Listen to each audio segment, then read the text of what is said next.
moment tenga como minia pero gato ekpa. Hey! Hello, hello, hello, hello.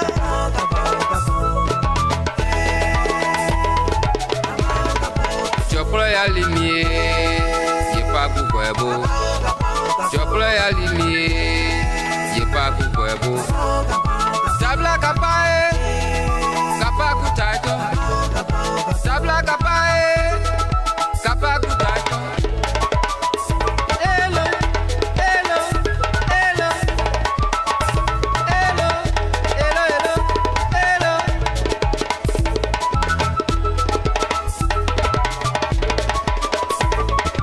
Le programme moment tenga como minia pero gato ekpa.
Boys all the girls on the left. D-ball. Eba son no baby, back at my baby. Beji, Dagoji, Beji, Dagoji, Beji, Dagoji. Sa, sa, sa, sa, sa, sa, sa, sa.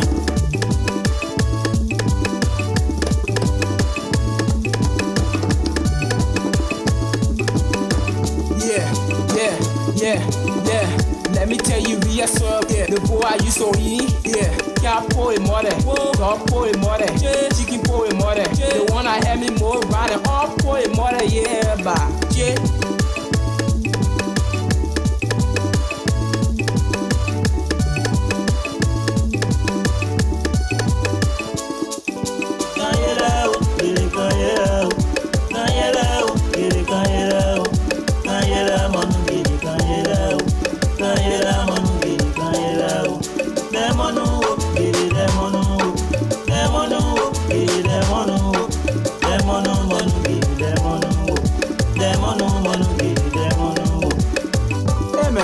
What kind of loving been all this time so? The person here is going to be eating your thing and the person eating it. It ain't fair like that.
one of those situations, I'll always be by your side.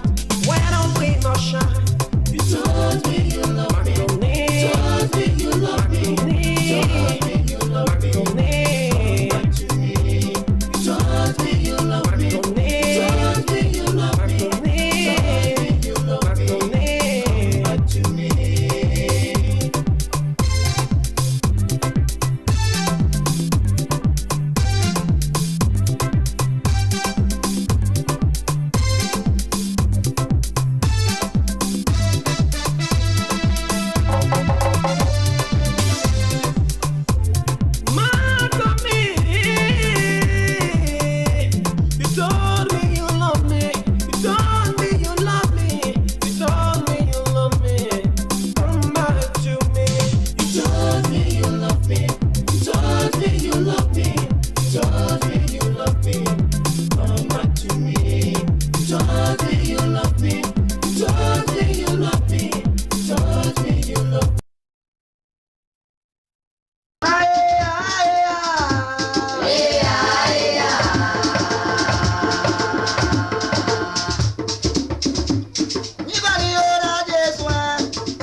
Baby, I do.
also think being Simon County. What do you think, Smasher?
Okay, gotcha. Let me see, hold on.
You want to sit and I take one for you? Okay.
make a right.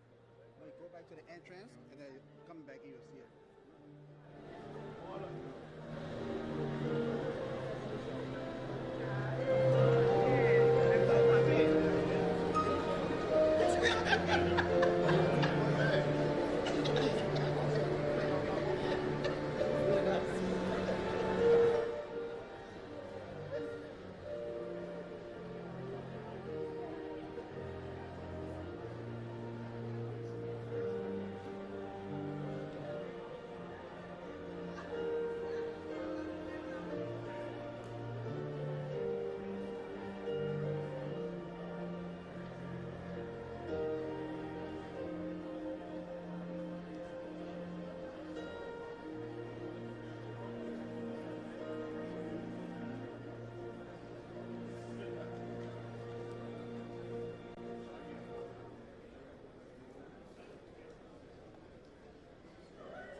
Speaking. Because I can have more support. Now, why are you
Distinguished ladies and gentlemen, our good people, the people that will be giving us more support. Please have your seat. His Excellency will soon be entering the building. Please have your seat. Please have your seat. Thank you, thank you. Please have your seat.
President, you need to go outside there and go check.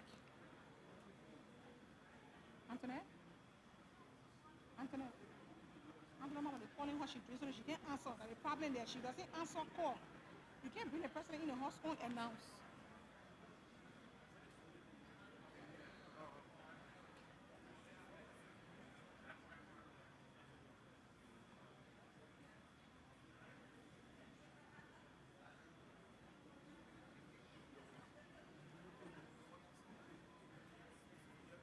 Charles.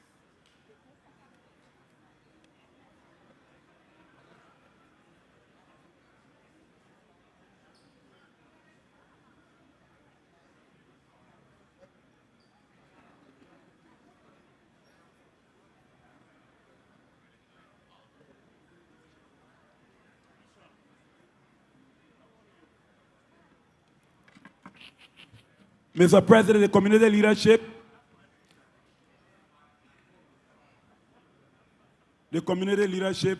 you please follow. Please allow the access. Mr. Weeks, please allow the access. Thank you. Where the president?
Who near you?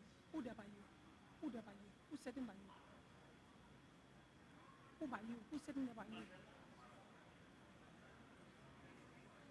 Who was that? Who sit down?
Where is the leaders that flew from Canada, Europe?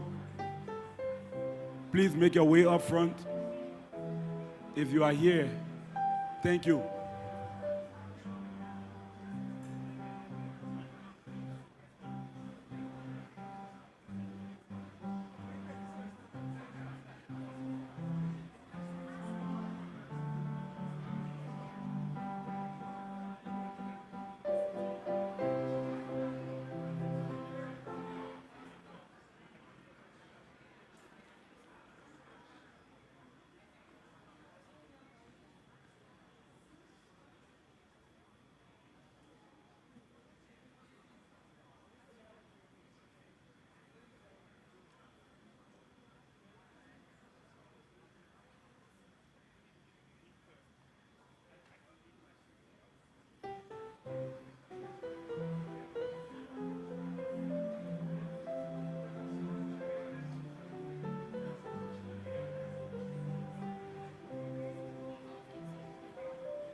Government officials here present, distinguished guests, ladies and gentlemen.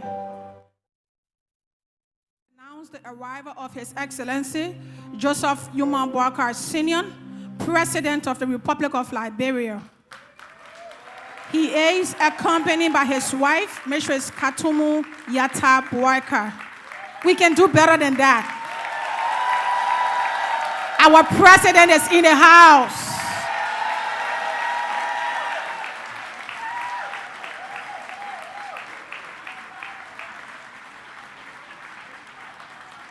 Continue to make some noise.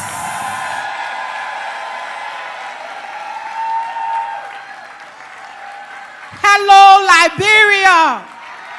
Hello, Liberia.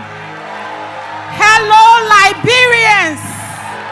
Hello, Liberians. Thank you.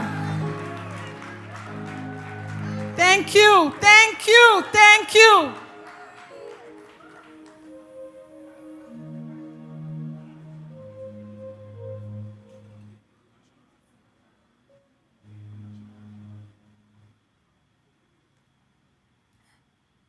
So we'll remain standing and just sing our national anthem.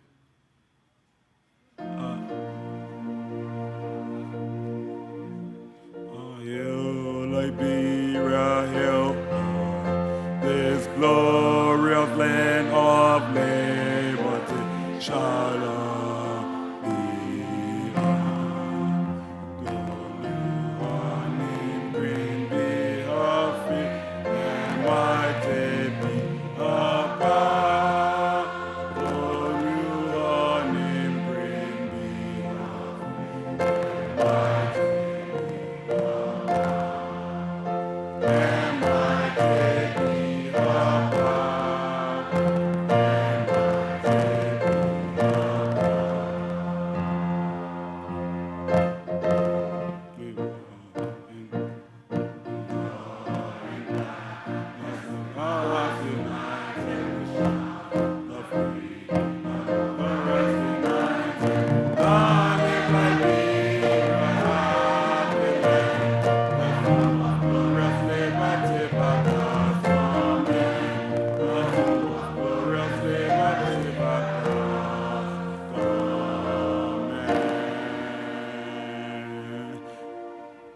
Oh, hill, Liberia, hill.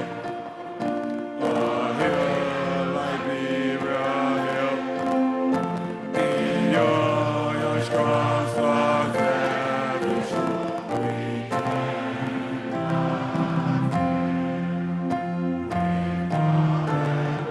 our rights for proof, we will prevail. With God above our rights,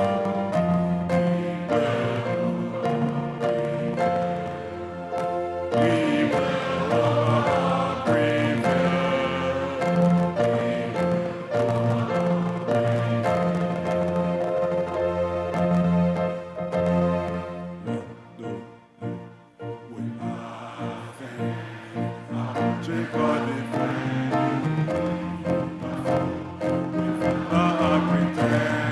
Long live Liberia, happy land, where glorious liberty back us coming. Glorious liberty back us.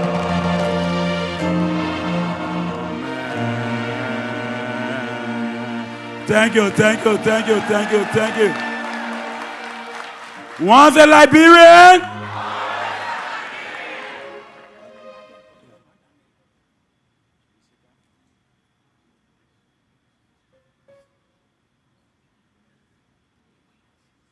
Thank you. You may be seated.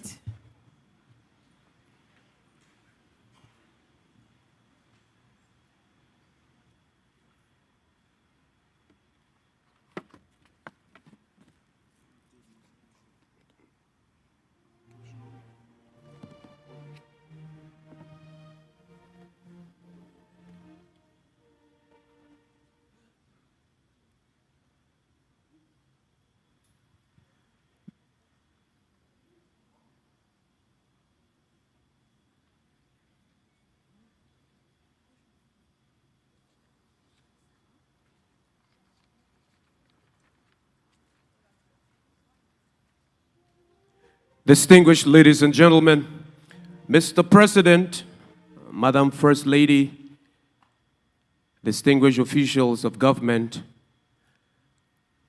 Dr. Dunn, our partners, ladies and gentlemen. My name is Al Jerome Anassas Shedi, Minister Counsel of Press and Public Affairs at the Embassy of Liberia in Washington, D.C. My ambassador, Dr. Conte. I want to say welcome to this presidential town hall meeting. This engagement is set so that you directly talk to the father of the land. We will entertain questions. Our microphones will be controlled. We will have cards for questions to be written. The ground rules will be delivered as the program continues. Questions only. Premises for now are forbidden. If you have a question, directly ask the question. Ladies and gentlemen, because God is the supreme architect of the universe, I'm obliged to welcome to this podium Reverend Oliver Lloyd to give us our invocation.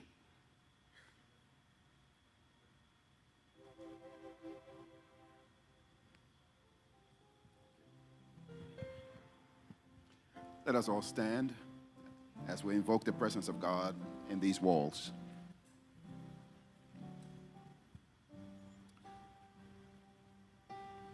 With hearts and hands our country cause defending, we meet the foe with valor unpretending. In the name of the Father, Son, and Holy Spirit, we commit this moment to you, Lord, and our President, and the words and wisdom that will be shared in these walls. Bless our nation, bless our strives, and bring success, O God, to the Republic of Liberia. We give you praise and glory for the opportunity that we as a community have today to interact and exchange with our President and government of Liberia. May it be blessed, and may we find prosperity in this exchange. In Jesus' name I pray, amen.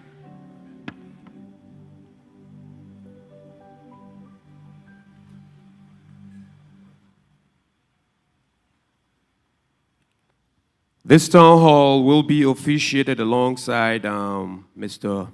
Reverend Monroe Weeks will help me. He will give you the ground rules for our discussions today. We will now welcome to the microphone Councilwoman Wala Blige.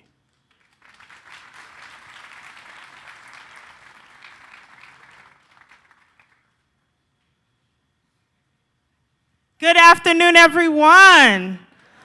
All right, good afternoon, my fellow Liberians. I just want to say welcome here, President Joseph Yuma BOAKAI. Thank you so much for coming to Prince George's County. I just want to say, as the only Liberian American elected official here in the region,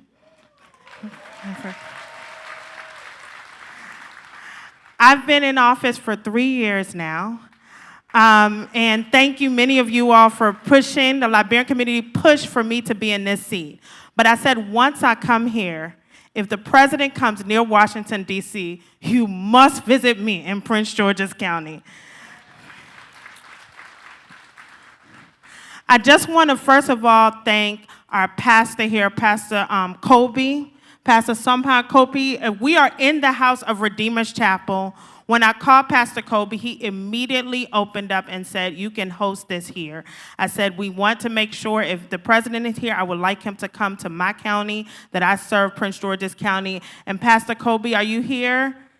I would like you to come up. Everybody can see you. Thank you so much for opening your doors to my community, to my president, to the people here of Liberia. Thank you, thank you, thank you. We are in a beautiful facility, and we appreciate you for what you've done, so thank you. I just want to say Prince George's County is a home of thousands of Liberians, and of course we have over 10,000 Liberians in this region. It is beautiful to have this and host this in a place that welcomes our African community. We are in a home of a church that has thousands of Africans. The African immigrant community has been the driver of the economy in this region. And I just want to announce a couple things that I did state yesterday, but making sure, as we're here at this town hall, we've been talking about the trade in Liberia. This is about economic development. When we had this amazing Liberian Diaspora conference, and I do want to thank the president for putting that together and engaging diaspora community.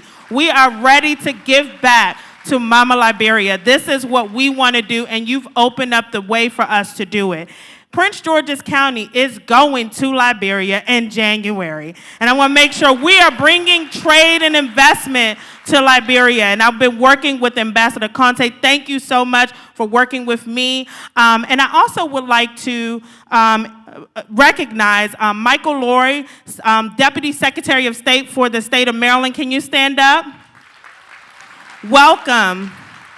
Thank you so much for your work, because right now there is going to be an announcement soon. If you don't mind, I'm going to throw the word out there. We are doing the first sister nation relationship between the Republic of Liberia and the entire state of Maryland. And in that agreement, we are going to be focusing on trade. This is trade. This is about agriculture. This is about investment. And so this is so many things that we can do. We are connecting our ports from the port of Baltimore to the port in Liberia. We are connecting universities from University of Liberia to University of Maryland. We are connecting. We are going to be the first, and we are going to set the stage that people will see that we should use a sister city or sister nation relationship, maximize it. Let's use it. Let's let our diaspora lead that effort. Who's going to be part of that effort? So I just want to thank you. I want to also recognize Legacy Business Premier Stand Up. They actually helped us pay to make sure that we had this venue, to make sure that you all are comfortable here. Remy Dewey, can you please stand up? Thank you so much. So welcome. I just want to thank you all so much. Thank you, Reverend Dunn. Thank you, Reverend Weeks, for all you've done. Welcome to Prince George's County, and I look forward to this amazing town hall. Thank you. Thank you very much, Wala. She make a lot of things to move. Wala, thank you very much. So it is clear, we got this hall. It's not government's money. It's whole hard work. So let's give another big round of applause, please. Thank you. And of course, the men who've worked so assiduously to make sure this gathering was made possible. From the office of the president, ladies and gentlemen, let's welcome the exuberant, young, energetic, never say no, can't take no according to the president, the Honorable Erasmus Williams. Erasmus, president of the Diaspora. More money. More support. Let's say it together. More support. I went, someone last night was dancing, and I was screaming for more support. That's the reason why. His Excellency, the mother of our nation, cabinet ministers here present, my leader, the man who make this possible, thank you, thank you, thank you.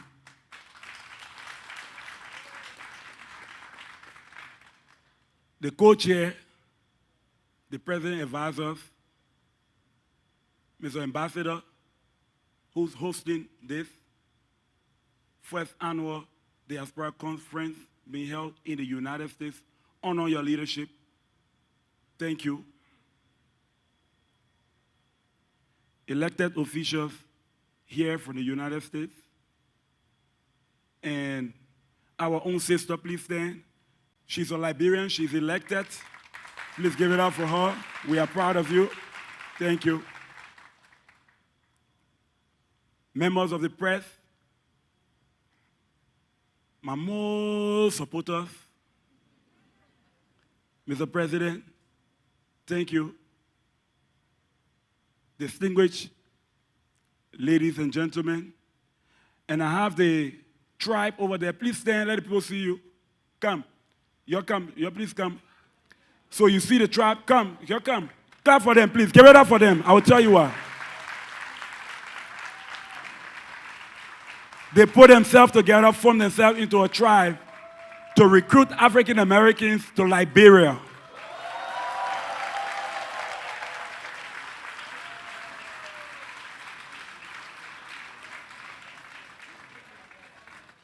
Give it up for them, people. Give it up for them. Give it up for them. And some of them have already applied for the citizenship.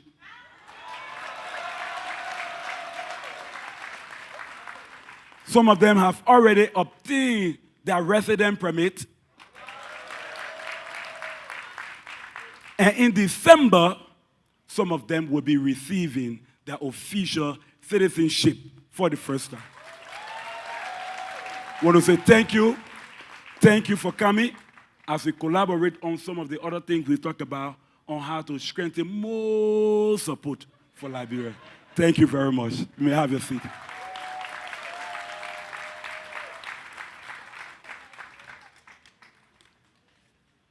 That being said,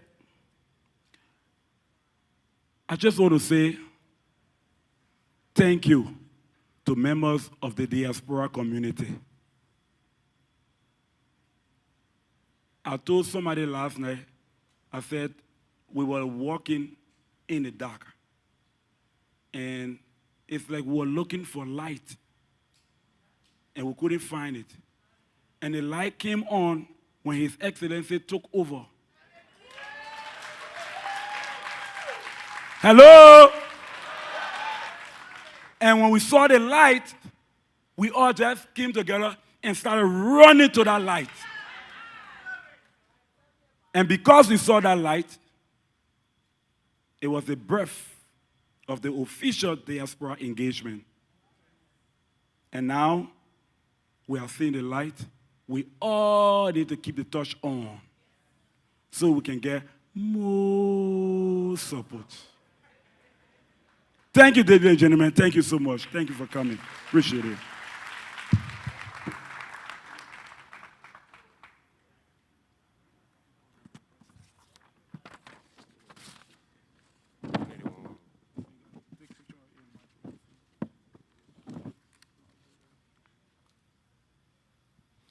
Thank you very much, Mr. Erasmus Williams. We'll now have a musical and artistic presentation,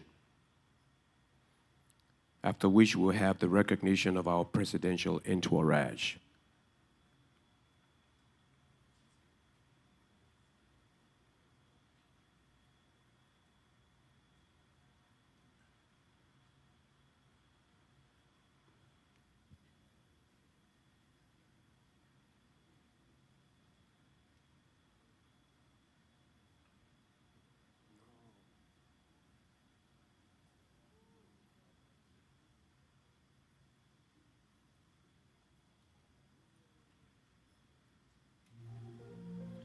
Okay.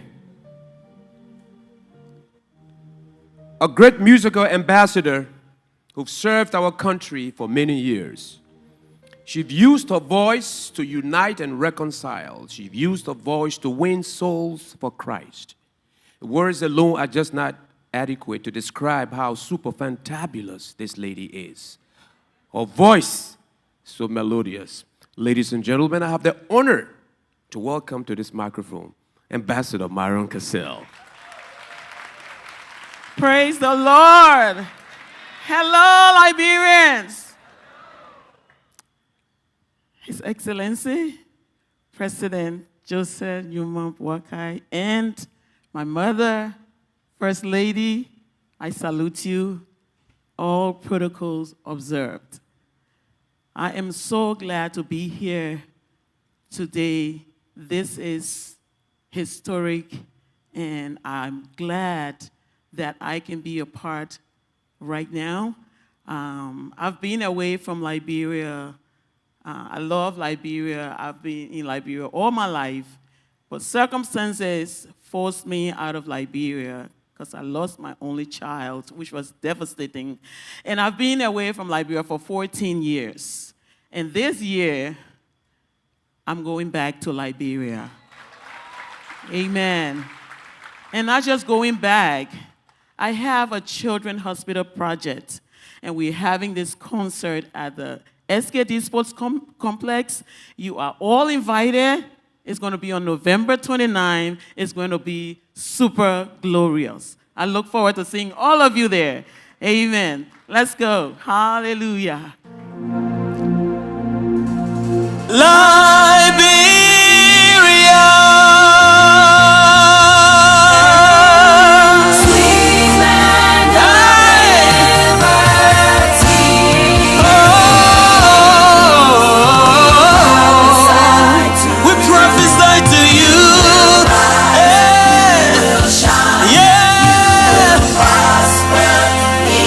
In Africa.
I told you. Another big round of applause for Ambassador Cassell. So spiritually uplifting. We can have her sing all day, right? Okay, maybe y'all want to call back for the second time? All right. We need God. Our country has survived 178 years, nothing but through the mercy and the grace of God. Ladies and gentlemen, because our young people are so important in the forward march of our country, the organizers of this program have decided to give them a voice. And so, I have the honor to welcome Mr. Alfonso Samukai and Nix Wright, Liberia youth representatives, to give us a short presentation. For the young people, and Alfonso Samukai and Nix Wright. Thank you. The future of our country.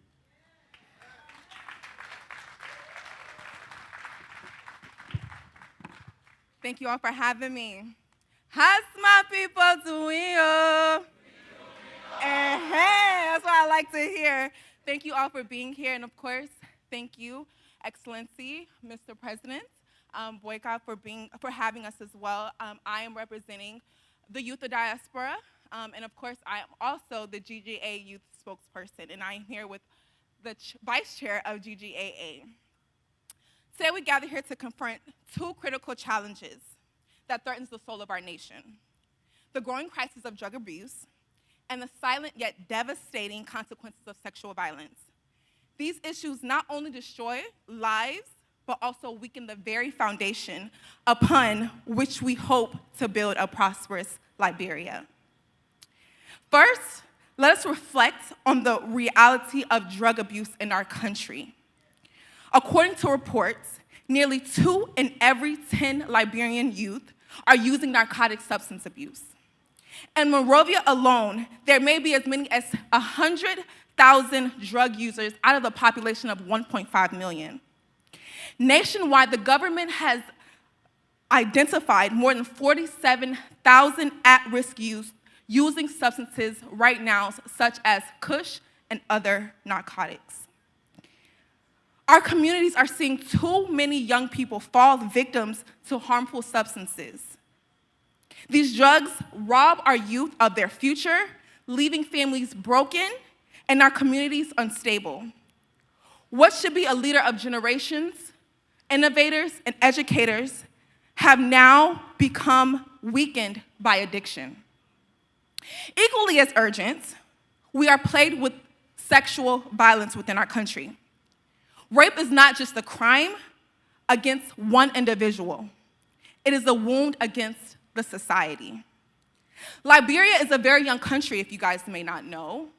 63% of our population is under the age of 25. Yet that is the group that suffers the most sexual violence. Too many young men and women suffer in silence, carrying trauma that affects the ability to thrive. It strips away their dignity, their trust, and hope. We cannot look away, and we may not remain silent. I hear a lot of my constituents speak about, we're always talking. Where's the implementation? Where's the action? There's hope. We are not just the future of Liberia. We are the present. We are the youth. We must rise as advocates and educators and protect one another. So you may ask, what can we do? First, we can start by providing vocational training on ground and online. Technology connects us in a way that we have never seen before. We can find mentorship programs, fund initiatives, and of course, youth exchange program, as Councilwoman has said. Thank you so much for creating that initiative. But together we can build a strong future that carries our nation forward. But most importantly, we must demand accountability. Laws against rape and drug trafficking must be enforced without favor and without fear. Communities must break the silence. of the shame of sexual assault and drug addiction and replace it with protection and equal justice. My fellow youth, Liberia's story is not the story of heartbreak. It's not the story of broken dreams, but it's a story of resilience. The story that we are keep on going. The story that we will rise, we will build, and we are determined to heal. The time for action is now. It is our commitment with ourselves and our hearts and our minds, and with our hands, we can transform the nation of Liberia. Together, we must rise, not trapped by drugs and not trapped by sexual violence. And where every Liberian have a chance, we will thrive. Thank you so much. And of course, thank you for the board for having me. And I'll hand it over to my co-chair, Mr. Alfonso Samukai. Okay. Good evening, everyone. Before I start, I love culture and tradition, so I ask everybody to join me. Ya, ya. Ya, ya. Batio, bati. Batio, bati. Correct. That's my Liberian people, and that's how we do it. Before I begin, let me do a quick roll call. If you find yourself coming from this background, your town, and your ethnicity, I need you to make some noise. To my Gola and Kisi people, I am with y'all. To my Kua, aka Bel-Air, De, Bassa, Grabo, Crew, Sapo, Kran, B, Drew, I am with y'all. To my Va, Don, aka Gio, Mano, Pele, Loma, Bandi, Mende, Manika, and Fula, I am with y'all. And no matter the race, religion, or creed, I am with you all. Liberia is a land of hospitality and enjoyment, and I'm pretty sure every one of y'all know that. But Liberia is also a nation that rises in the face of injustice and civil unrest. We have proven our strength as freedom fighters and liberators, whether in assisting other nations to achieve sovereignty, uniting Africa through the African Union and ECOWAS, or now gaining a non-permanent seat on the United Nations Security Council to play a stronger role on the global stage. So when people ask me, what does it mean to be Liberian? I tell them, to be Liberian is to be a liberator and a freedom fighter. So I pray that we all embrace this belief and live by it. Tonight, I first give thanks to the Most High for bringing us together. I thank the organizers of this event and extend my greetings to the wonderful people of the Republic of Liberia. My name is Alfonso Samukai, but within my culture, I go by Fayaz Lembliti Samukai. I am the youth chair for the Liberian Association of Pennsylvania. Today, I stand with my lovely sisters, Anushka Wright, Adrance Yale, and my brothers in arms, Ahmad Duner, Prince Masakwe, Raymond Sharif, and Oliver Kokoli, Jr. Okay. Under the leadership of Madam President Siyondi Kofa, I have the honor to speak on the behalf of the youth in the diaspora. We were asked to address the issue of rape, violence, and drug epidemic plaguing our nation. But my sister Nix Wright already spoke powerfully on this. But I would like to add, it is shameful that rape cases remain alarmingly high in our Liberian culture. We often say we are what our Father is, but we must also remember our mothers are the physical representation of God. Our mothers are able to bring forth life. They are the first teachers of the home. Our women hold sacred roles in our culture, yet our daughters, our sisters, and cousins continue to endure these humiliating acts. How long will this last? How long must young girls, our future mothers, and cultural custodians suffer in silence? And let's not forget young boys who also experience sexual assault. Who among us would want to descend from people like this? None of us. On the issue of drugs, we know Liberia does not produce narcotics at all, but our weak governance and foreign control shipping registry, dating back to Tubman open door policy, have left us vulnerable to trafficking. Yes, we applaud community members for reporting local dealers, but if the government of Liberia is serious, it must reform and reclaim control of such institutions. This will strike at the root of the problem, not just the branches. A strong anti-drug policy is vital for the development. The youth are the backbone of this nation. If drugs consume them, Liberia has no future at all. So I would like to shift because I don't want to be too redundant at all, but I just want to say to our delegates, local officials, and Mr. President, Achanhonyo. Welcome to Lende Mapulu, as we say in English, land of the Englishmen, all right?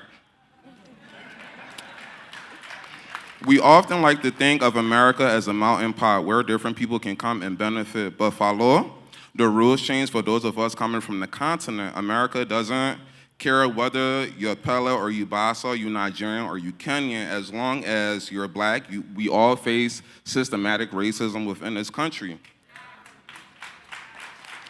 We know the history. This nation enslaved our fellow Africans and worked them to the bone. From that struggle came our Congo brothers and sisters who left America and returned home to establish Liberia. Yet, up until today, it is sad that the Civil War has claimed so many lives. Even more ironic is how the old slogan, Congo versus Native, which was one used to divide us, has now forced many of us back in the diaspora to the very big plantation our founders tried to escape.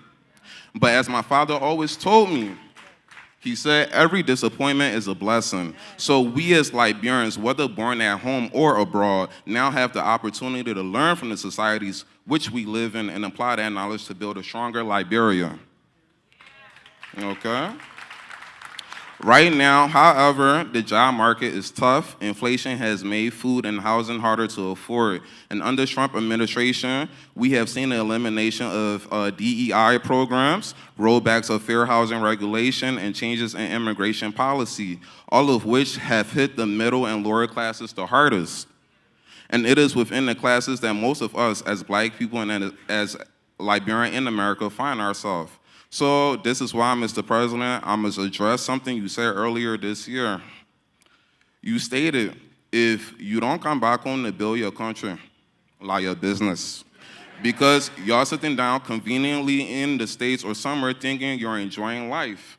Now, in our culture, elders rarely apologize when they rub us the wrong way, but they do show care. And they do that by patting our backs and pushing us forward as the younger generation. So I am not asking for an apology on the behalf of our parents, but I ask instead that you show us care by ensuring your policies are properly implemented and that those carrying them on are held accountable. There is a joke they like to use when it comes to our grandfather, which is the parked car analogy. But I've seen you moving, Mr. President, and if you continue listening to us, you can be a bulldozer pushing through all the obstacles that holds we Liberians in back. Liberia has some of the best policies on paper, but implementation and executions remain our greatest weakness. Too often, petitions are ignored, and the same leaders are recycled again and again and again. But for our leader, he has years of experience. And some of the policies we wanted to touch on, and I will make this very quick, the role of the diaspora. We all know that over $800 million are sent back home. We want our money to be protected, and we want to see development on the land. We also know that you have passed that dual citizenship policy, but at the same time, too, for those of us that go back home, that live back home and always work to develop the nation, we will also like to join the government as well so we can be able to make some great impacts. Next, I would like to hit the education and workforce development. We need STEAM programs. STEAM as in science, technology, engineering, arts, and mathematics. The local Liberian today, if you go back home, there are entrepreneurs, they are farmers, they are technicians, they do things on ground. So by having STEAM, or promoting trade, we can be able to build our country. When it comes to the healthcare reform, we have multiple people that work in the health field that will be able to go back home and do the work. Mr. President, I don't want to hold you long, but I urge you to set up or increase surveillance. That's the last thing I want to say is increase surveillance. I will. Give me 1 second. to increase surveillance through citizens reporting deaths. If you set up this will strengthen accountability to close the gaps in governance. Final part, to the youth of Liberia, we are the majority, our time is now, but we must ask ourselves, what is the Liberian dream? To leave or to build? True nation building takes time, sacrifice, and organization. Faith without work is dead, and God does not change the condition of people until they change it for themselves. So look around. Our artists, designers, entrepreneurs, and nonprofit leaders are rising. Each of you are a revolutionary in your own right. I will close with the word of the late Assata Shakur, may her soul rest in peace. Black revolutionaries did not drop from the moon. We are created by our conditions, shaped by our oppression. We are being manufactured in droves in the ghetto streets. With that being said, thank you, everyone. Thank you very much, the young people of Liberia.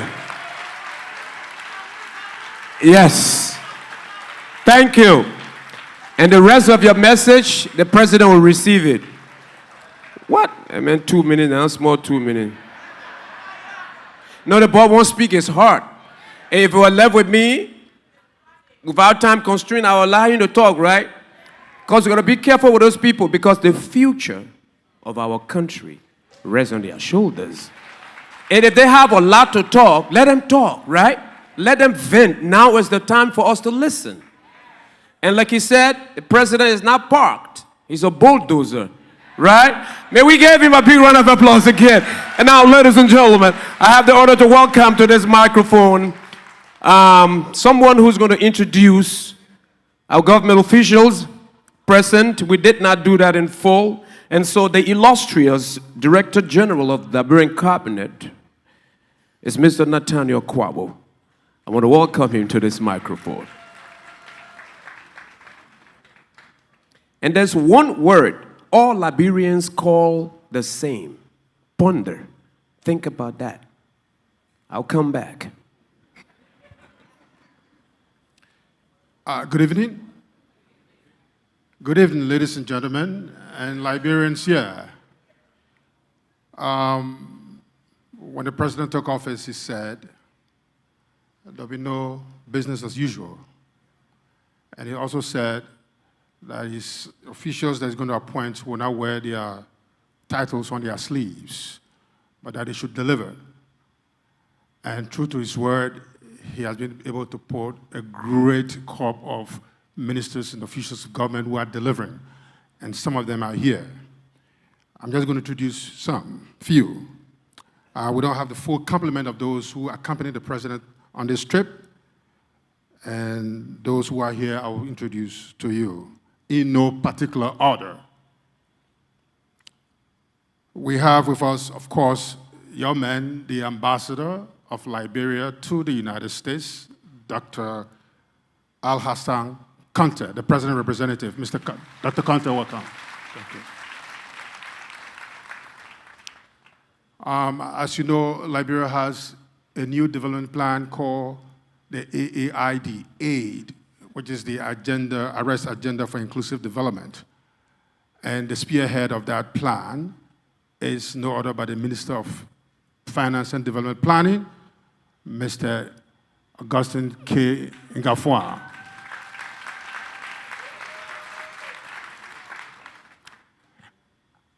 And we also have a fighter, someone who is always fighting for the kids in Liberia, for them to have the best of education. As you know, our educational system was in the doldrums until we came to power. And the president was wise enough to appoint the dynamic and energetic Dr. Jasu M. Jala, Minister of Education.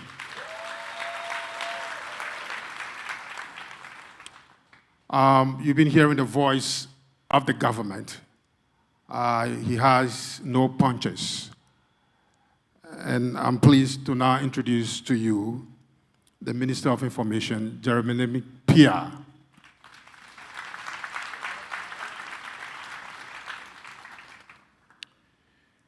We also have on stage the lady who makes sure that those doing business in Liberia do business in a fair and appropriate way. And it's my pleasure to introduce the Minister of Commerce, Magdalene Dagoza.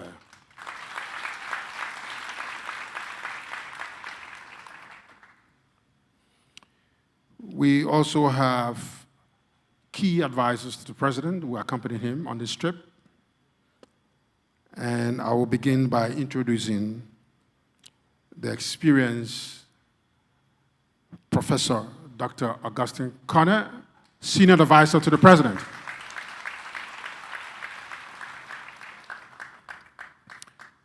You know, every now and then the President would like to hear from other voices, in the House, especially when it comes to the economy. So we have accompanying the President on this trip one of his economic advisors, and that is the Senior Economic Advisor, Mr. Sir Johnny.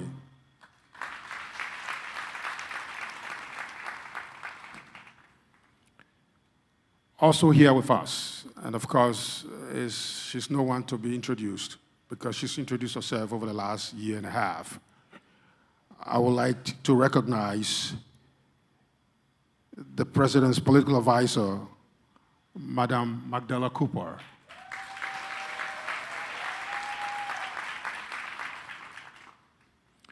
Also in the House, accompanying the President, is his legal advisor.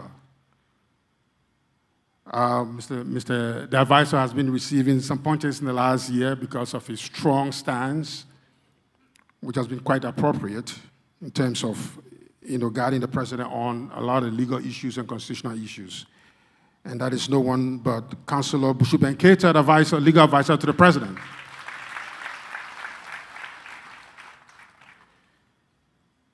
In this hall is also the EPA, the Environmental Protection Agency Executive Director. He's been busy, he was very busy at the UN, having several meetings and making sure that Liberia benefits from the dividends from the policies that we institute in terms of climate change. And it's no other but Dr. Emmanuel Ure Yakpawolo.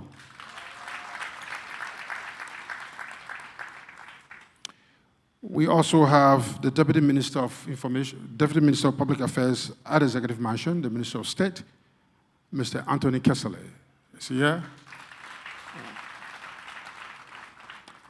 And we also have with us a familiar face. You always see her on social media feeds. The President's Press Secretary, Kula Nye Fofana.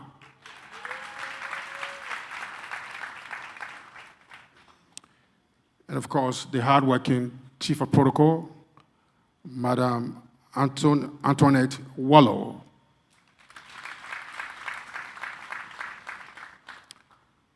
Also with us is the Deputy Chief of Protocol, Madam Winifred DeShield, always smiling. And there are many more in the hall that I've not seen, but have accompanied the President on this trip. And ladies and gentlemen, I will ask you to extend them a hand of applause for their hard work.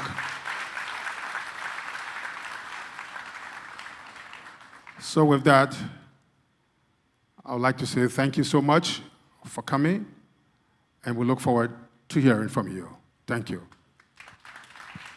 Thank you very much, Mr. Nathaniel Kwabo, Director General of the Liberian Cabinet. A Liberian is making political headlines in the state of Virginia. She's running to become a governor, and she's in the House. May we recognize Madam Donald Charles. Donald Charles. They say if your dreams don't scare you, they are not big enough, right? And I am told she is the daughter of one of Liberia's most go-getting female. She doesn't take no for an answer like Erasmus. Imagine the name, can you remember? That female that is the general. She's the daughter of Madam Mary Bro. So you see, they say do things so that even if you are not around, the things that you do will speak for you. I want to recognize Emmanuel Kinaba. He's the physician to the president, good friend of mine. And like I said, there is one word, Professor Conner, if I may borrow from you, there is one word that every tribe in Liberia calls the same. That thread that unites us is a word. Every tribe, Mandingo, Pele, Baza, Va, Gribble, they call that word the same. Can I get a guess from the audience? Oh my God. Yeah. That word is B-U-T. But. And how do the Pele people call it? Ke. How do the Gribble people call it? And how do the Baza people call it? So I've taught you something that unites us as a people. That thread that bounds us. So Liberia, once a Liberian, remember the word care. Ladies and gentlemen, now we will have the meat of our program is about to commence. The president will be speaking, then we'll be asking the questions, and Reverend Monroe will help me do that moderation. But for now, we have a short video. The Diaspora office will now let this video roll.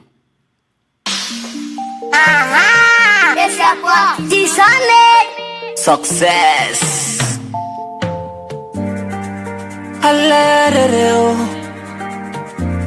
Hakuna matata I love you, Liberia.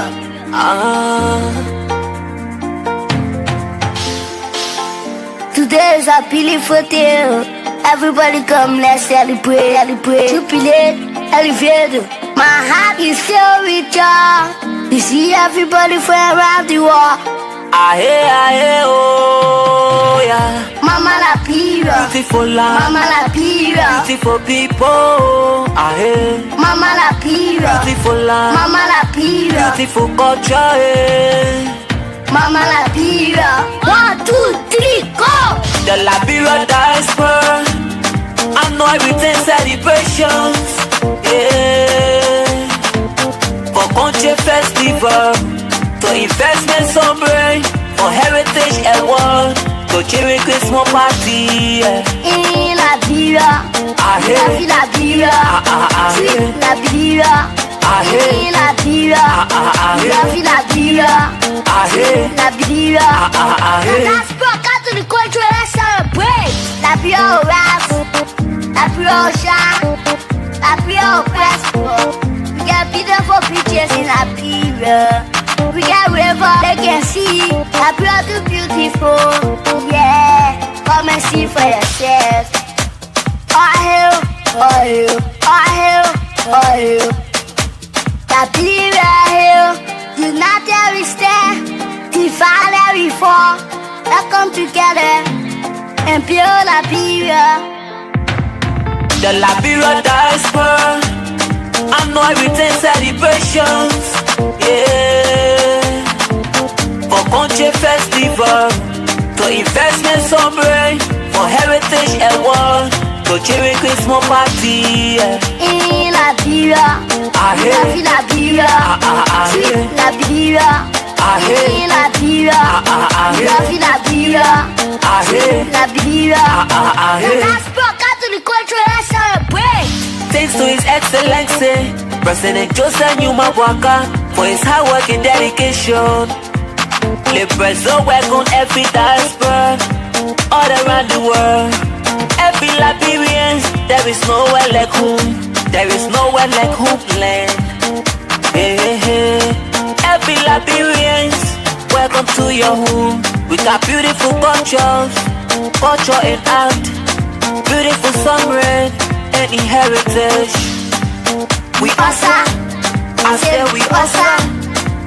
We awesome, I say we awesome. We awesome, I say we awesome. We awesome, I say we awesome. The Liberia Diaspora, I know everything celebrations. Yeah. For country festival, for investment sombre, for heritage award, to cherry Christmas party. In Liberia, Liberia, sweet Liberia. In Liberia, Liberia, sweet Liberia. The Diaspora come to the country, let's celebrate.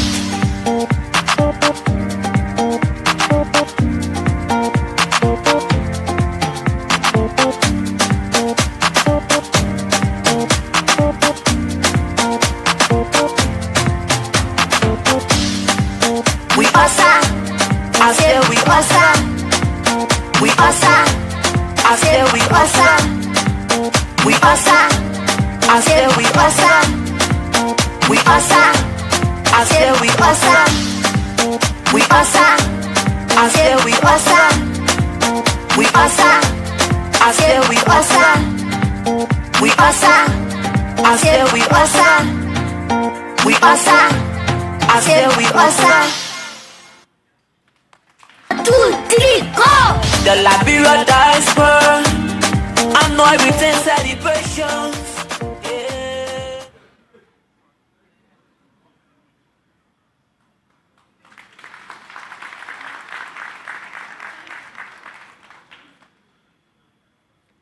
We tell you we've been working, but we're just not talking because we've been talking too much. So we decided not to talk so we can get more support. Because we want to point to specific actions, things that we have done, and things that we'll do together. We just played that video so you can see it, what we did last year in December. It's a little bit long. The other session, we're going to show other image with the climaxing of the event with the president, the private dinner he had for everybody from the diaspora, and everything else. But also, you saw that one, that was 2024. We're in 2025. You're not coming to Liberia December, your color speech for you. Hello? If you don't come, I will call a speech from you. Because you need to come so the country can get more support. But thank you so much. Adjourn. Take it.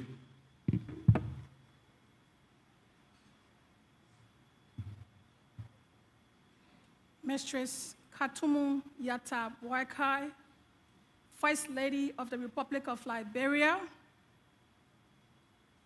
Ambassador Al Hassan Conte, Liberian Ambassador to the United States of America, distinguished government officials accompanying His Excellency the President, leaders and organizers of this historic town hall, leaders and members of the various Liberia community organizations here present, the clergy, members of the press, distinguished ladies and gentlemen. May I ask you, all of you in this room, to kindly rise to your feet with a rising hand of applause as I present to you His Excellency Joseph NYUMA BOAKAI Sr., our president, our black president of the Republic of Liberia, who will at this time make special remark. Mr. President.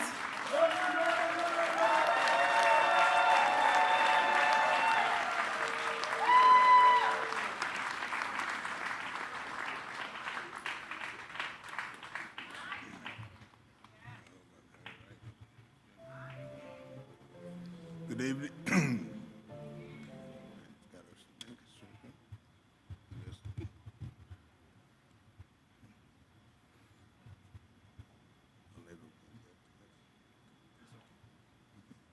Good evening. Please have your seat.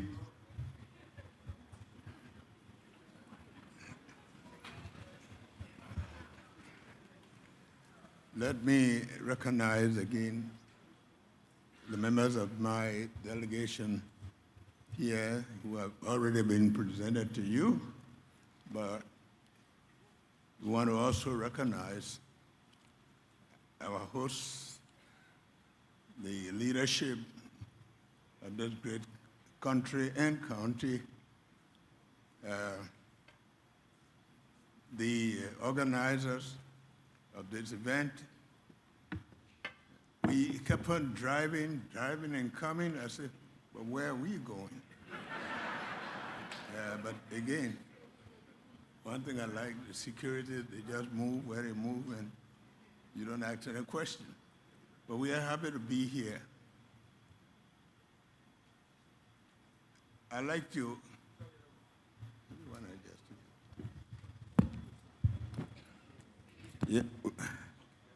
I'd like to start by saying that the government officials you see here are here in their numbers because we had to come to the UN General Assembly. I think that was a very good arrangement in that when the General Assembly, that we all could come here to this program. So all the ministers, as you know, in the General Assembly, you also have side events that they have to attend. So they are here in their numbers to be able to cover the General Assembly. I want to thank them very well for being here. As I look around here, I see a lot of faces that will come a very, very long way. I don't want to call names because this is America. Almost everyone, even including the ministers, either they were once here as students, or they have lived here, and they have gone back to resettle. Almost everybody here. That's to show you how grateful we are to the great United States for being that country that hosted Liberians for many, many years. I want to thank you very much.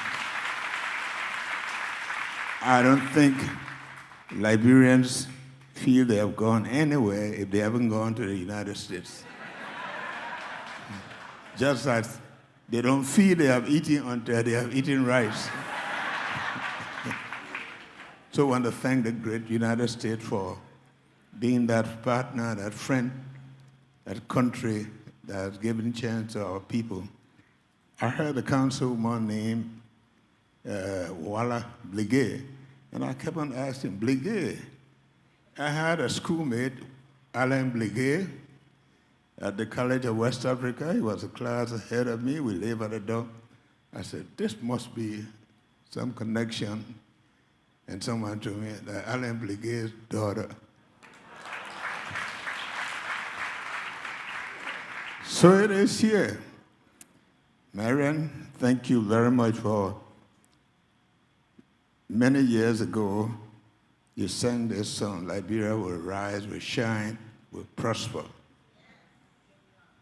The day is here. Thank you.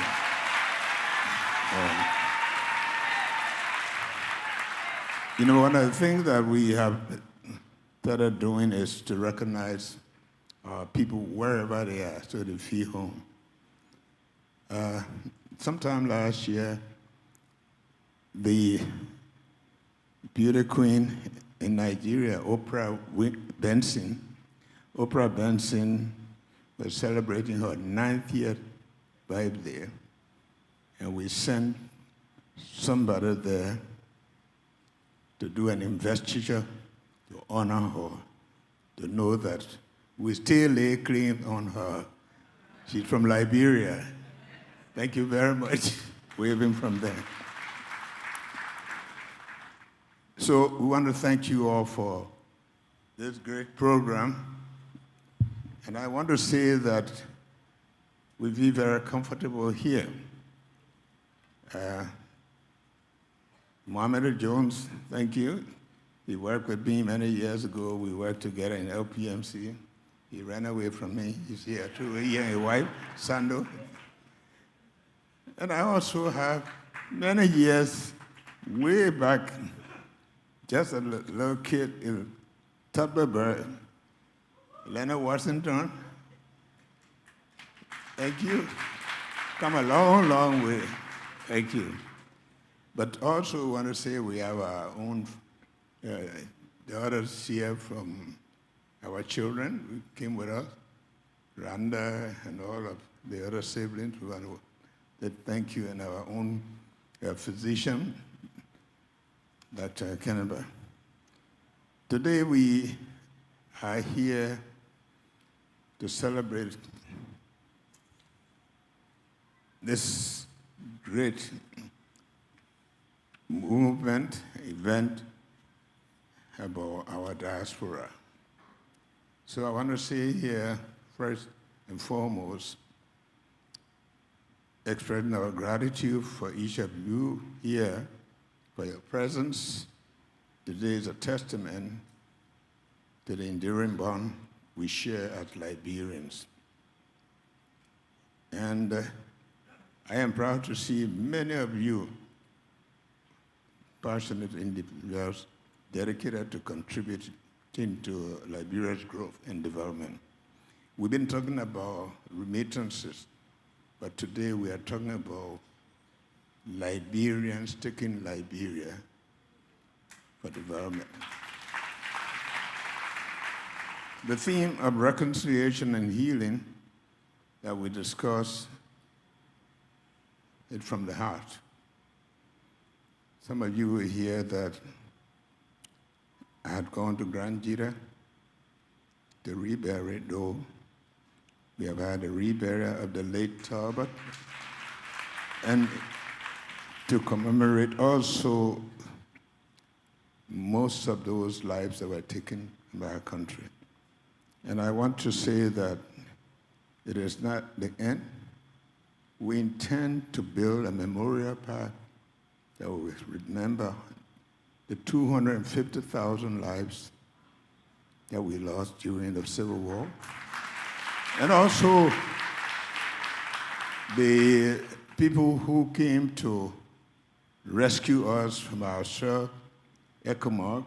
We honored those countries that contributed forces to our civil crisis.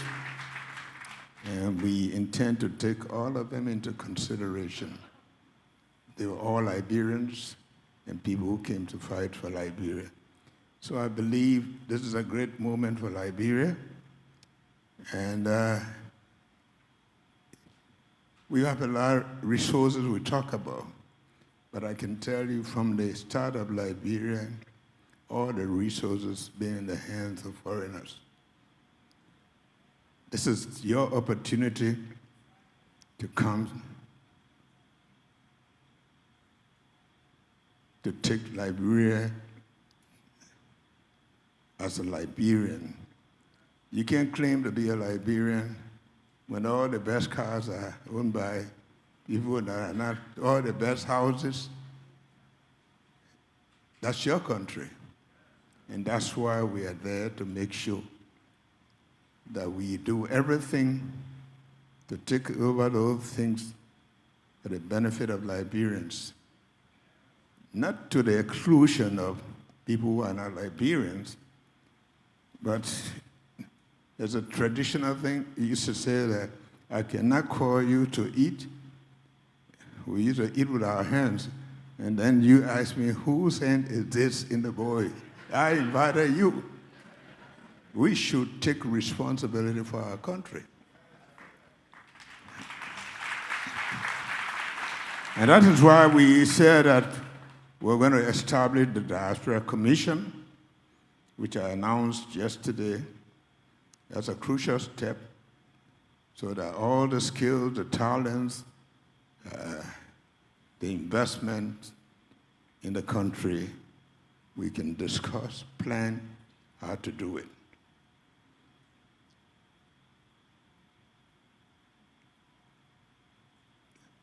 I've said to some of our friends who claim that they are the the entry countries, and I said, well, we want to make Liberia the destination. We want to make Liberia that country that people will come to. That's the country that Pan American Airlines used to fly from New York to Monrovia in just 8 hours. There's no other place you can do that.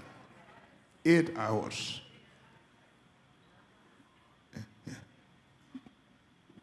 We want to say that we can become that country again. We have the chance. We can do it. We want to make sure that we encourage you here to be partner to rebuilding of that country. I have even spoken about a post-conflict real estate. There are a lot of abandoned buildings there. The Ducal, the Hotel Africa.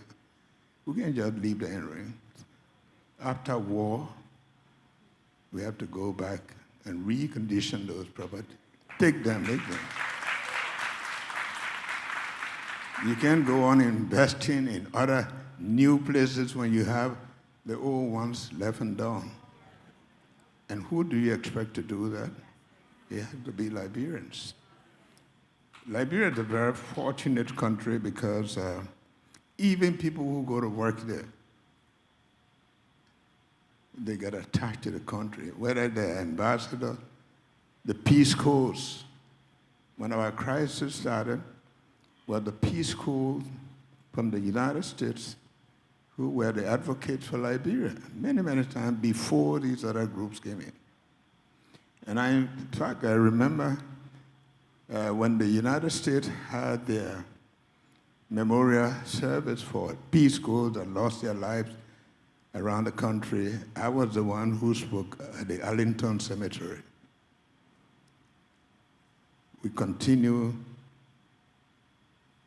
to cherish the memory of the times when Liberia was that Liberia. But again, this is life. It has happened, but that's not the end of it. That's why we're here to appeal to you, all of you, and not just people who are born in Liberia. Liberia was a home for the free. That means anybody who wants to live there. And so we have this open invitation to all of you in the diaspora to make Liberia your home, even if you don't live there, but your investment can improve life there. So we want to thank you very much for this program. I want to thank you for the opportunity to meet and thank the United States again for giving our people a chance to come here and serve as council people, as representatives. There are not many countries that are doing that, but that's the relationship that we have. So today, we want to thank you all for this program. We had a very good Diaspora conference. Today, we had another very enjoyable time at Shiloh Baptist, where my special friend and brother, Emmett, preached a very, very beautiful sermon. Today we are here again this evening, and we want to say to you, it's been a very good time here. Mrs. BOAKAI and I have enjoyed our time here. I've never been out of the country for this long, but this is for a good purpose. It's to make sure that we bring Liberia back and even make it a better country. As you stay here, you know very well news is already around, that some of you can go to the southeast, some of the beautiful part of the country. You can go to Grandview, you can go to Maryland, because we are opening the way to do that. We are opening the way to do that. So, all of you, we cannot continue to sing the Lord's song in strange lands. We should come home. And I want to say to you all of you here, most of you have contributed a lot before you came. But your ideas, your knowledge, still needed. We want to revamp our schools, our educational system. We have to recruit some of the people. She was all the way in Delaware. We took her there. We're looking for good people that can help us rebuild our country. We have good people, but most of them have left. We want to bring them back. Maybe we cannot afford you initially, but that's part of the sacrifice you have to make.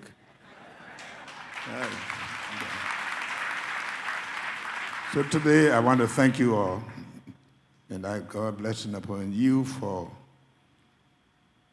the changing of mind, your commitment to the country, your love for Liberia. It had gone bad, but we can all fix it together. And I know this is the time for it. And I pray that all of you, including our friends, would help us to rebuild our country for the benefit of the intended purpose at a time to make Liberia a home for many. We should know, as I said, you've been in Africa, you hear that's the only country that never deported anybody en masse. That's a country that are catered to. Maybe most of the people come here and say they have Liberian passport, but I can tell you, we had been a country that accepted everybody.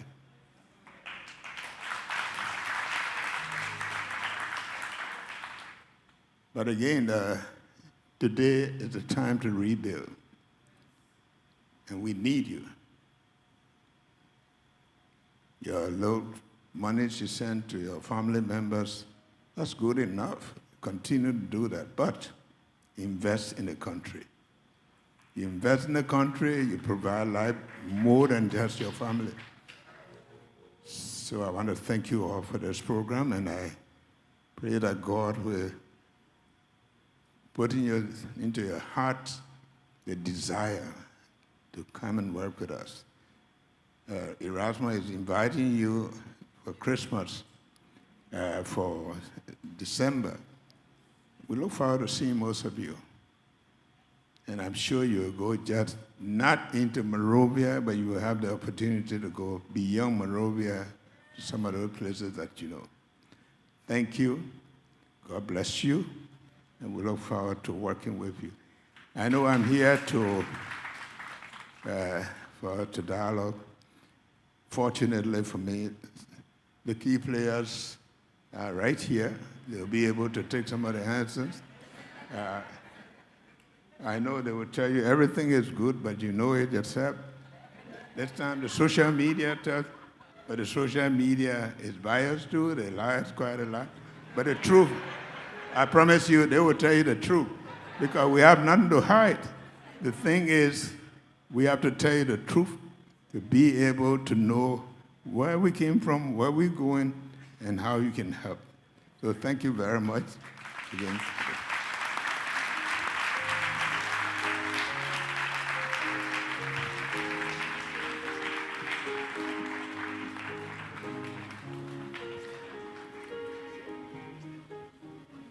Thank you very much.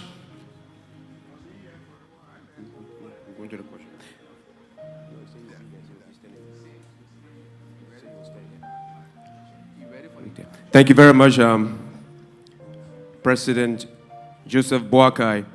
And so we'll now go into our engagement with the President.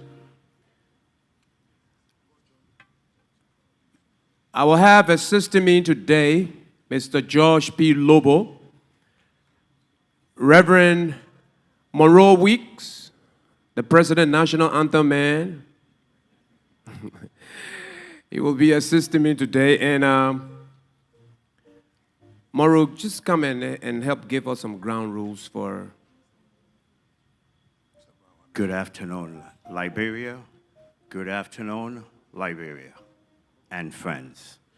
This evening, to engage the President in conversation, as he loves to do, just some quick directions. If you notice, there are mics with people attending each mic. From that aisle, this aisle, this aisle. There's 2 persons to each aisle. Here's how we hope to have it. When you're desirous of posing a question to the President, it'll be done in decency and orderliness. They will man the mics. When you do want to ask a question, if you're in the middle, they'll ask you to, at that time, to come to the aisle. They will man the mic. You will get to ask your question, and they will maintain control of the mic. Do we understand that? You will not hold the mic. Just stand there, ask your question. They will retreat from you, and you will get your answer accordingly. Is that okay? All hearts and minds are clear? So in that manner, we will proceed. Al Jerome? So here's how we'll do. Al Jerome and I will kind of vacillate. We'll go back and forth. He will identify by section, and then each of our attendants will proceed accordingly. Is that okay? Huh? Okay. So thank you very much. So may I see, so let's start. Did I see your hand here? Okay.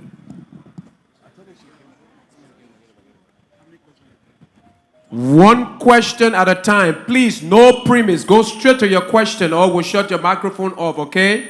Just have your question to the point. Don't give us no history. Okay, so after 3 questions, the President will address. So if you're asking a question, just be short. No premise. Please, let's begin with the lady on the far right. Right there, yes.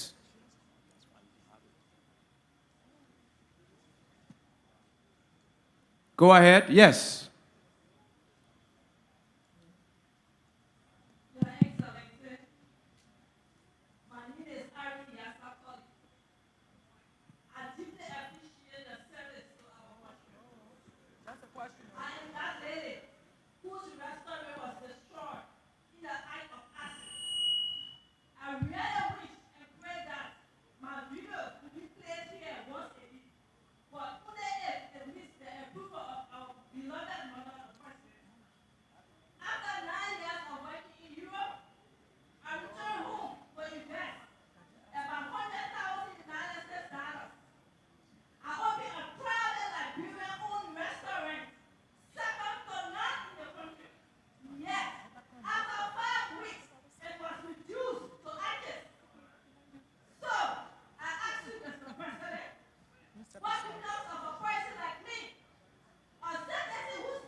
Next question.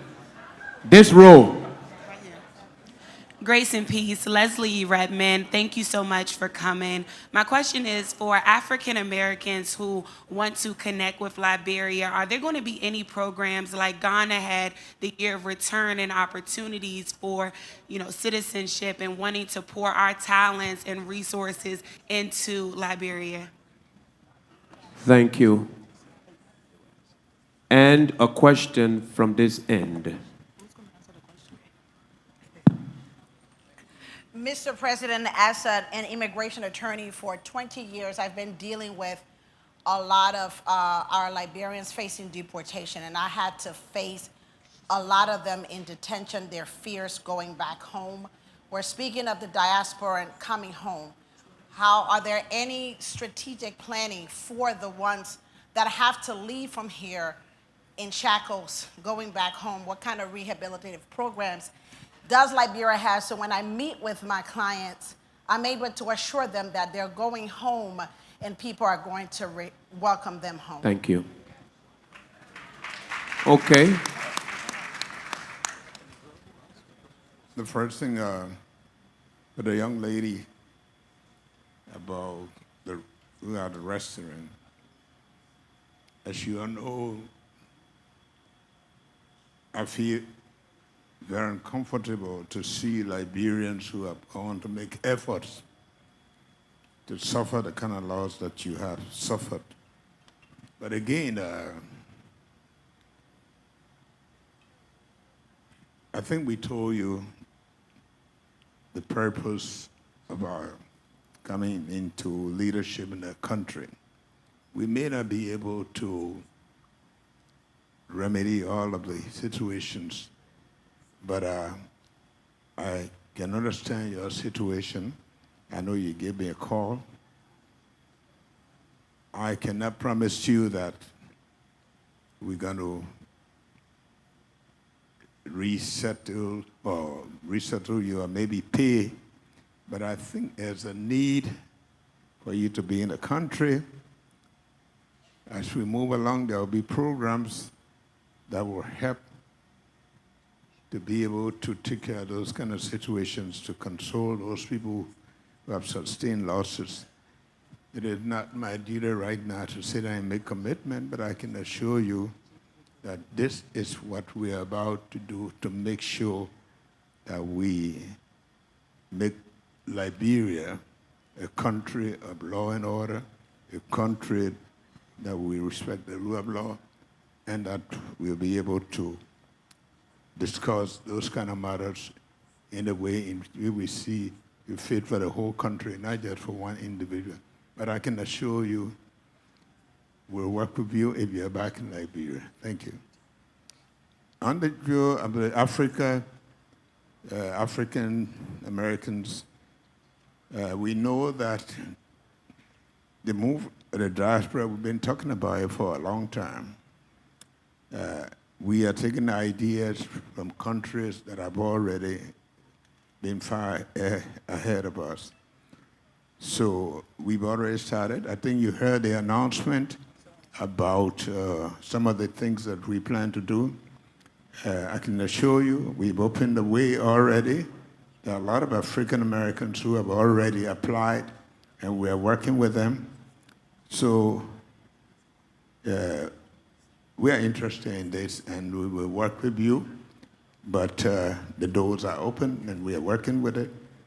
We want to see, even long before this time, it hadn't been a difficulty for African Americans to go to Liberia. It's a matter of resettlement or settlement. I think we are working on the modalities so that we can be able to accommodate all of you. With respect to the issue of the immigration in the United States, you know, over the years, we've done quite a lot. We've been here, we've been intervening, we've been talking to the Congress people, but as where it is, our effort as a nation is to work with the authorities here to understand our situation. It's not yet at Liberians alone, but we have to work with it globally. And we've been talking, closed doors, to make sure that our case as Liberians, knowing very well that this country is a country that will hold dear to us. So we're dealing with a situation in a way that we'll be able to bring some understanding. I know you have not had any ill treatment since then, maybe in some isolated cases, but we're talking government to government. There's some closed-door discussions that are going on, and I can assure you, whatever it is, we'll make sure that we talk for your rights, and we'll work with the government to make sure that the relationship we've had over the years will be respected, and that your situation can be dealt with properly. That's all I can say for now. Thank you very much, Mr. President. We'll begin again from that end.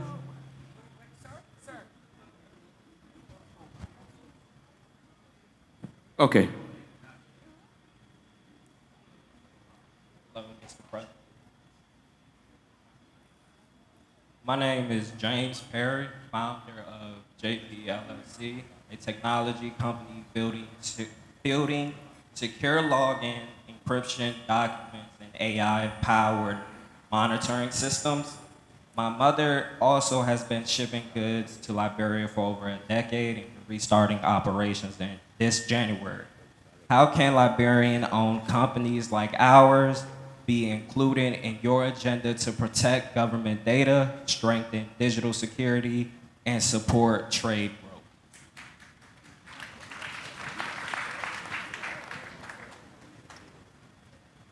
Next question, right there. Thank you. Remember, the president will take 3 questions at a time. Good evening, everyone. Mr. President, Liberia has missed critical opportunities to rebuild our educational system, particularly during the years 2006 to 2018, when international partners were ready to support us. Today, what concrete steps is the administration taking to ensure education is no longer an afterthought, but the foundation of our national development strategy? I thank you.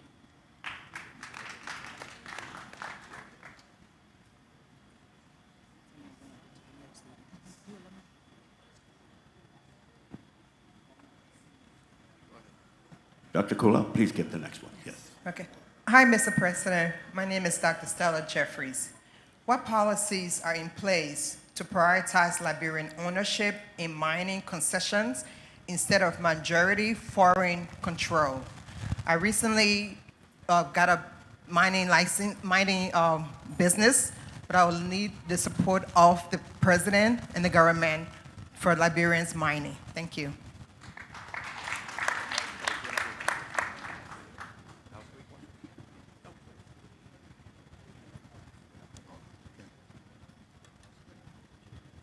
Let me start with the last. As you know, we took over a little bit less than 2 years ago. We inherited a lot of mining concessions. We have decided that we're going to review all of our mining concessions. We're going to review them, and we have already a timeline to do that. We know that mining is quite an expensive, especially mining of certain kind like iron ore and something like that. But there are mining areas that Liberians could take, like in a gold mine. We are losing millions of dollars to the hands of foreign mining company. But we cannot, we have international laws to abide by. We can't just come and cancel all the licenses. But we have an opportunity to review them, to make them suit our own conditions and make sure that we are internationally compliant, but at the same time that we know that those mining sections are for Liberia to benefit from them.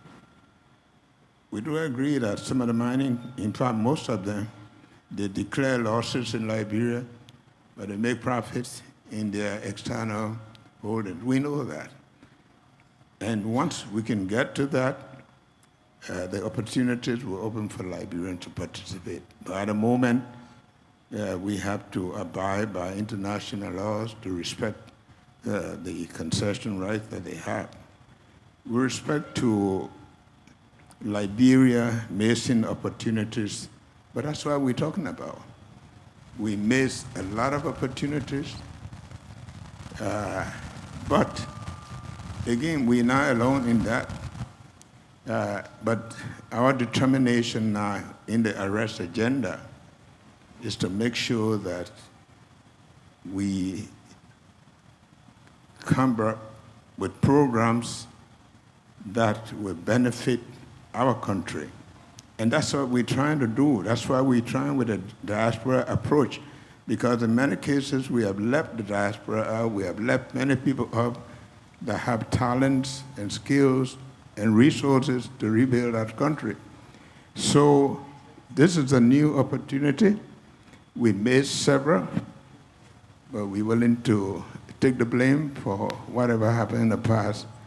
But at least all of us should work together to restoring some of the years that the locusts ate, and that we can begin to work together.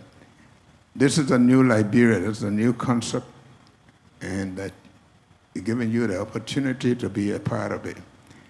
I heard the young man talking about AI. By the way, we already have programs of AI going on in Liberia. When we took over, we digitized the country nationally. We launched our digital program, and there are people who are now in the country training young people with AI, and will that be a blessing for some of you who already have the skill to come and join them. And the doors are open. That's what we're looking for.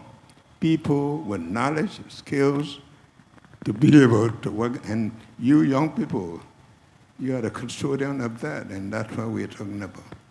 So you see us, you can talk to people around here. In fact, the Minister of Finance might speak to that briefly. Yes, I just want to buttress the President on the issue about business, especially for youth entrepreneurs. Just recently, we, working with the African Development Bank, launched something called the Youth Entrepreneurship Investment Bank. The intention is to support more than 30,000 youth-led businesses, entrepreneurs. We've mobilized the first 17 million. It's going to scale up over time. And besides, through that initiative, we're working with partners, one of which is the U.S. Development Finance Corporation, the DFC. They intend to scale up support for businesses in Liberia. Just last night, I was in conversation with the U.S. Exim Bank, if he's there. They are interested in supporting folks like you and others who intend to go back home and do business and expand business. So the government is intentional. We'll try to link some of these initiatives and these institutions to specific individuals who have needs. So we will do that. Please contact us. But if we're talking about AI, the UNDP and other partners are supporting the introduction, I think, of a new program at the university for AI and some other digital technology or courses. It will soon be launched at the University of Liberia. Thank you. And I'll just buttress some education stats for the questions that came for education. Our AAID, the core of it is education. So that tells you the importance that this government has placed on education. And it's costed at $2.3 billion. And so when you heard the president at the UN make the case about the amount of money that we're gonna commit, we are committing those funds under the AAID. And with that, we've been able to secure $90 million from the World Bank and the Global Partnership for Education to transform foundational learning. As I toured the country last year, I went classroom to classroom, engaged students. There was a young girl wrote beautifully on her notebook. And I asked her, read for me what you wrote. She could not read. And in that moment, we decided, with the leadership and guidance of the president, that foundational learning was going to be what we use to transform the Liberia education sector. And with that, we've been able to identify 8 transformative reforms, specifically teacher and administrator upgrading.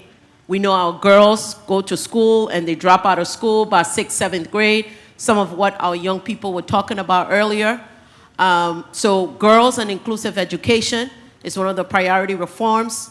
Technical vocational education to bring skilled work back, blue-collar engagement into our economy. We also are expanding school supplies, instructional supplies, improving infrastructure, as well as monitoring and supervision in our schools, and improving early grade literacy. So we are going to build, with this $90 million, 100 new schools in Liberia at the foundational level, and those are going to start this year, the end of this year, all into next year. And I think that kind of comprised some quick updates for education.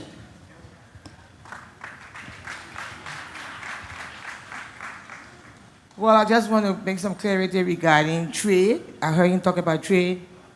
And just to let you know that the Ministry of Commerce is deeply into digitizing the system where you will have no bottleneck. We try to see how we can get bottleneck out of the way. Whether it's security, whether it's custom, wherever it is, we try to see what we can do. Cross-border trade as well. And we try to see how we can begin by starting at the Liberia Business Registry. That's where you start from. That's the beginning of trade. That's where you begin from, at the Liberia Business Registry. And then later you boil down to the Ministry of Commerce, where we have the entire commercial system, where we try also to digitize that one also to have you have a speed into whatever you want to do. We try to see how we can open space, because an investor or businessman wouldn't have the time for delay. He or she will want to see the process being faster than ever before. So we try to get rid of paperwork so that we have you apply wherever part of the world you may be, to be able to apply and have your IPD, that is the import permit, and the export permit, to have you have it on time. So regarding the trade you talk about, the delay, that's what we are doing right now to see how we can speed up all processes regarding trade. Thank you. Now, you see, when I was a presidential candidate, I used to come here in town hall meetings, take all the questions. These are our DHL. They are going to keep our promises. Now you are looking at them in their faces, they're telling you what they are doing, not what we're going to do. That's right. And you can take us, everything we do is on the website, so you can, either the executive mansion website or in the national website. So we just want to tell you that we are ready for business.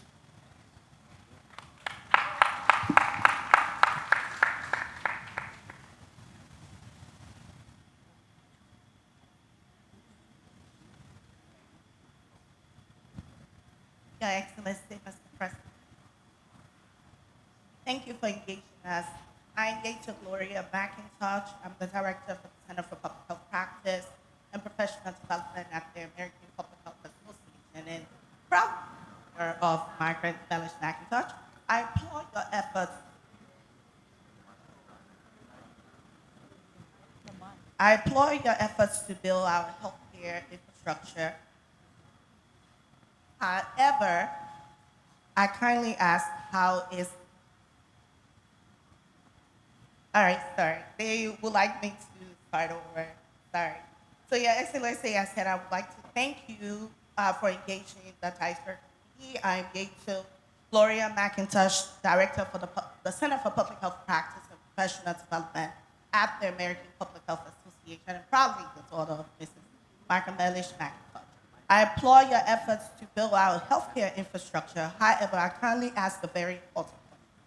How is your administration ensuring effective coordination centered by the Ministry of Health and NPHIL, utilizing the public health model, which addresses the root causes of poor health, such as adverse childhood experiences, food insecurity, unsafe neighborhoods, and mental health, unlike the healthcare model that focuses only on treating the ill.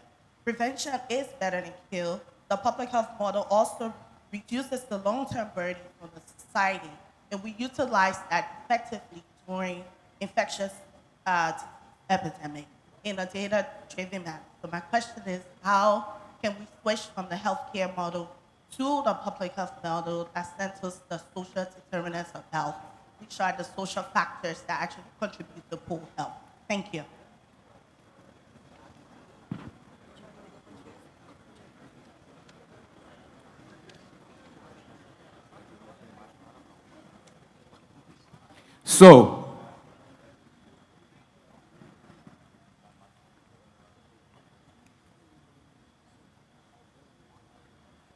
So,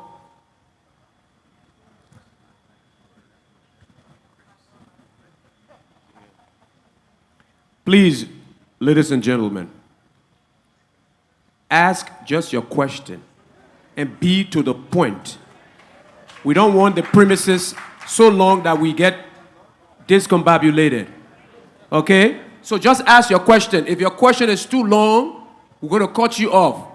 The lines will now stop at that end, and we'll see how far we can go. But please, if your question has been asked, just leave the line. If you repeat your question, we'll get you off. So ask your question in less than 30 seconds. Go straight to the point. So your question, we got lost in transmission. From this line, go ahead, straight to your question. Okay. Good evening, ladies and gentlemen. It's too tricky to be in my face. Yeah. Okay. Mr. President, our mother of Liberia, delegates, I just want to bring greetings. It's not, bring it down a little bit. Yeah. Okay, sorry. Mr. President, I want to bring you greetings from Mr. Isaac Wallace, the architect and designer that built the Central Bank of Liberia and the first glass building on Crown Hill. My name is Eva Uboti Wallace, and Mr. President, it's not a question. We have donating $3 million to the Republic of Liberia. The first project is a digital library. The second is 2 markets, and we are building $1 million housing. That will be all in Grand Jita because that's where I came from, and that's where we're starting. I went to the Central Elementary School in Zweju. I went to the convent. I graduated from BWR. I went to LU. I graduated from the American University in Marketing and Finance. And currently, I am at the Columbia University in New York City. I have been in business for 25 years, and this is my gift to the Republic of Liberia. We're starting from, 30 seconds. 30 seconds. I'm just going by the queue. we are starting from Grand County. I'm from there, and we're going to expand to other counties. So, Mr. President, this is our gift to the Republic of Liberia. Thank you very much. She gave a gift, so we got consideration. So again, straight to the point. No premise, no prelude, just the question. Good evening to our father of the land and to our mom. Mr. President, I live in the DMV, and I am a grassroots leader, and I have talked to so many Liberians who come to some of our events, and they ask so many things. But one of the specific questions that came out recently was based on the initiative your government has taken to bring closure to leaders who pass, unjustly due to our civil crisis. But this one person in particular is very close to you. One Stanford Clark, his niece, was one of the survivors of the massacre at the Lutheran Church. And she has lived out of Liberia for so many years. She lived in the Ivory Coast, and she moved to the United States. This lady is asking, those who survived the massacre, as you are doing for past leaders, bringing closure, can they get a closure as well? Thank you, Mr. President. Okay, then one more question, and the president will answer your question again. If you won't give long premise and prelude, we'll take the mic from your mouth. You're not even handling the microphone. Please, the father of the land is here. We're not telling you hello plenty of time. No hello, just come and ask your question. if we have to entertain a lot of people, or else if you ask long questions, it's going to be, not fair to the other people. So just ask your question. Our helpers have been directed to pull them out from your microphone if you want to give a long story. Yes, sir. Your Excellency, Mr. President, my name is Nathaniel Massacqua. My question is this. I am among many Liberians throughout the diaspora that are interested in bringing investment to Liberia. One question that has come about amongst some investors is this. What is the Liberian government doing in the area of capital flight to protect the assets that Liberians earn, to ensure that that money earned in Liberia does not flee the country? Thank you.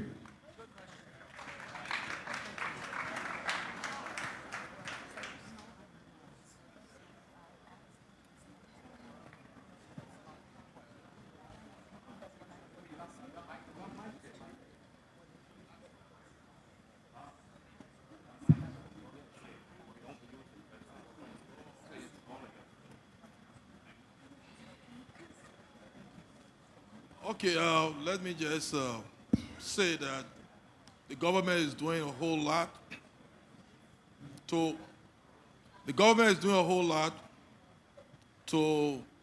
strengthen the Liberian economy, make it more resilient, and also ensure that monies generated from Liberia, a significant portion can be used to develop the country.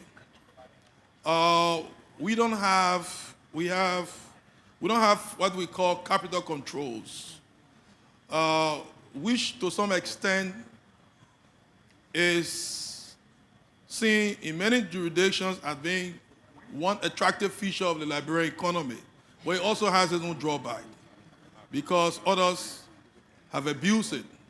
So as we talk, there are conversations underway. One of the conversations we are on is in the mining sector, especially gold. What we can do to ensure that the significant amount of gold that is being exported from our country, we have significant value coming back. Just recently, the government feeded a delegation, a study tour delegation to Ghana and other places. We are trying to adopt a model that those that are mining in those sectors, that the central bank can start to have some gold reserves. And we are also contemplating on ensuring that our assets, our minerals are not just taken in raw forms. Refining and adding value is where we are going.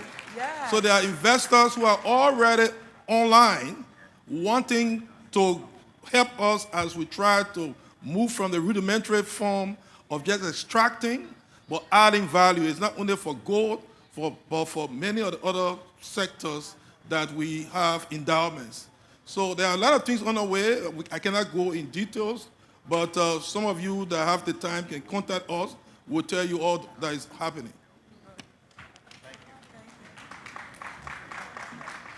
Let me thank our sister who just made this generous offer. Since you're going to do that, Grandia used to be a very difficult place to get. I promise you, I'm going to build a road to Grandia, and that road is going to be completed so you can drive safely. And we appreciate people who are giving back to the country. Our job is to manage the resources to make sure that those things can happen. Grandia has one of the most beautiful terrains. I'm even taking there people who are going to invest in cocoa, plantain, and create some employment for the area. So we appreciate you. I can assure you the government will work with you to make sure that your promises of Phil, thank you very much. With respect to the issue of people who survive, we set up a committee on the REAP area, and that committee was headed by the Minister of Education. And we were able to reach out to family members. What we're trying to do is to expand the committee to make sure we generate new ideas as to how to make it inclusive in some of the areas that we need to take. Like the central,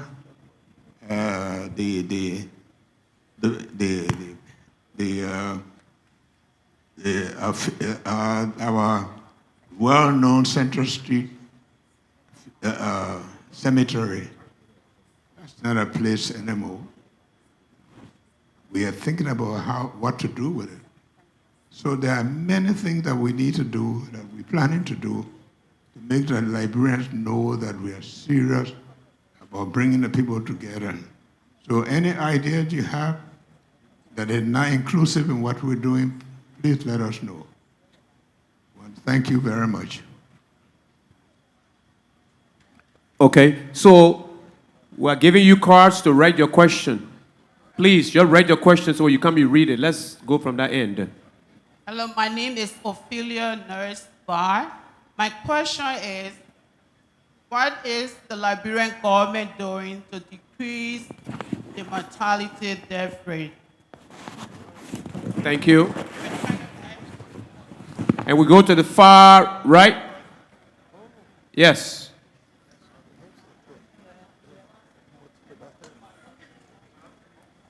The microphone, far right. Yes. Hello, Mr. President, Madam President. My name is Minister Araminta Cooper Tutman. And I thank you for your beautiful work by your side. I'm going to be very brief. My question here today is, what are the government doing to implement cleanliness?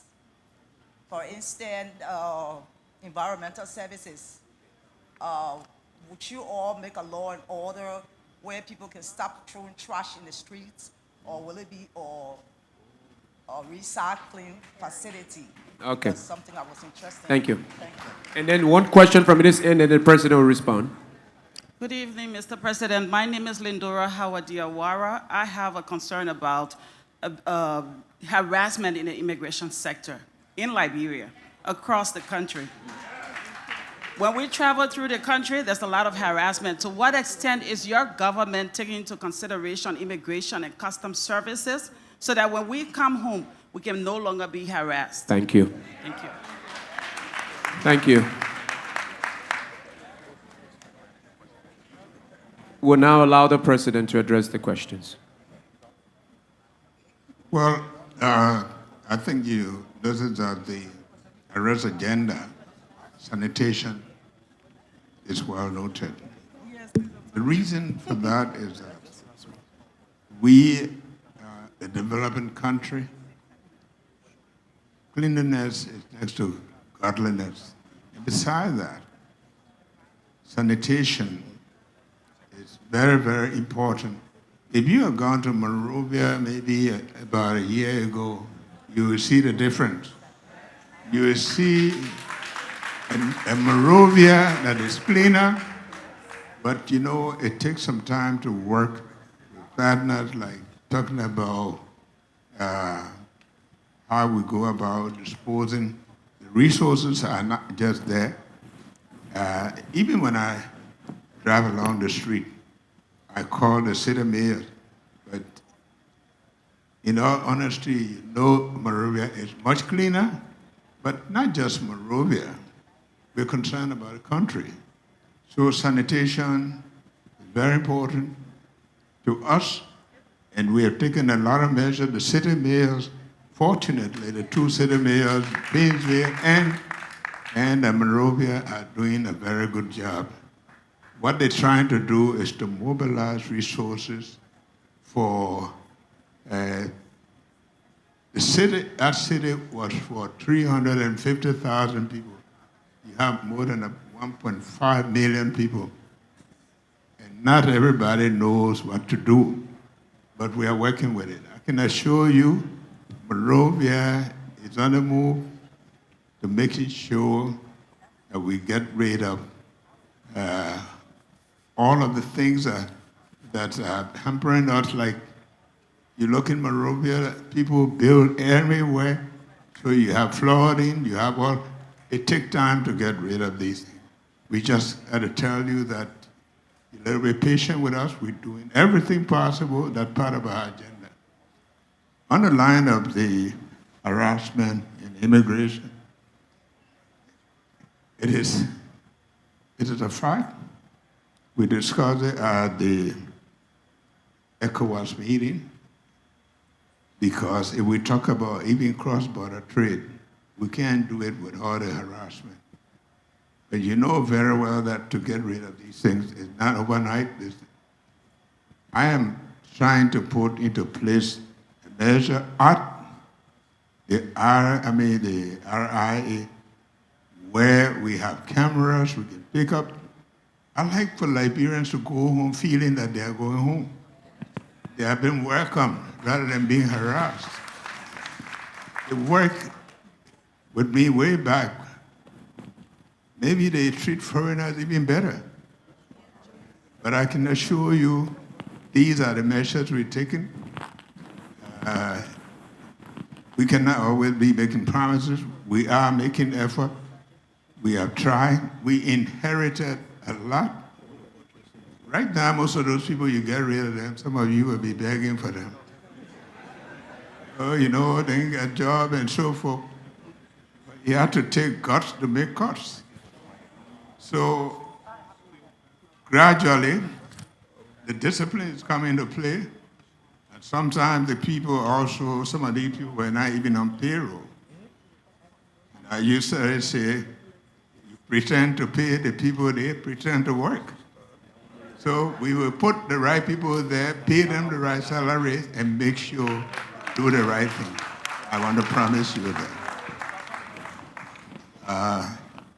I heard something about a Matadi estate. What? Matadi? What was it?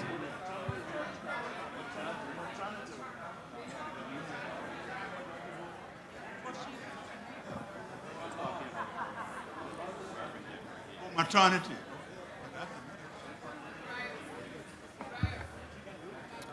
Regarding the question on maternal death, we've improved essential services delivery. We've also have increased the availability of essential medications.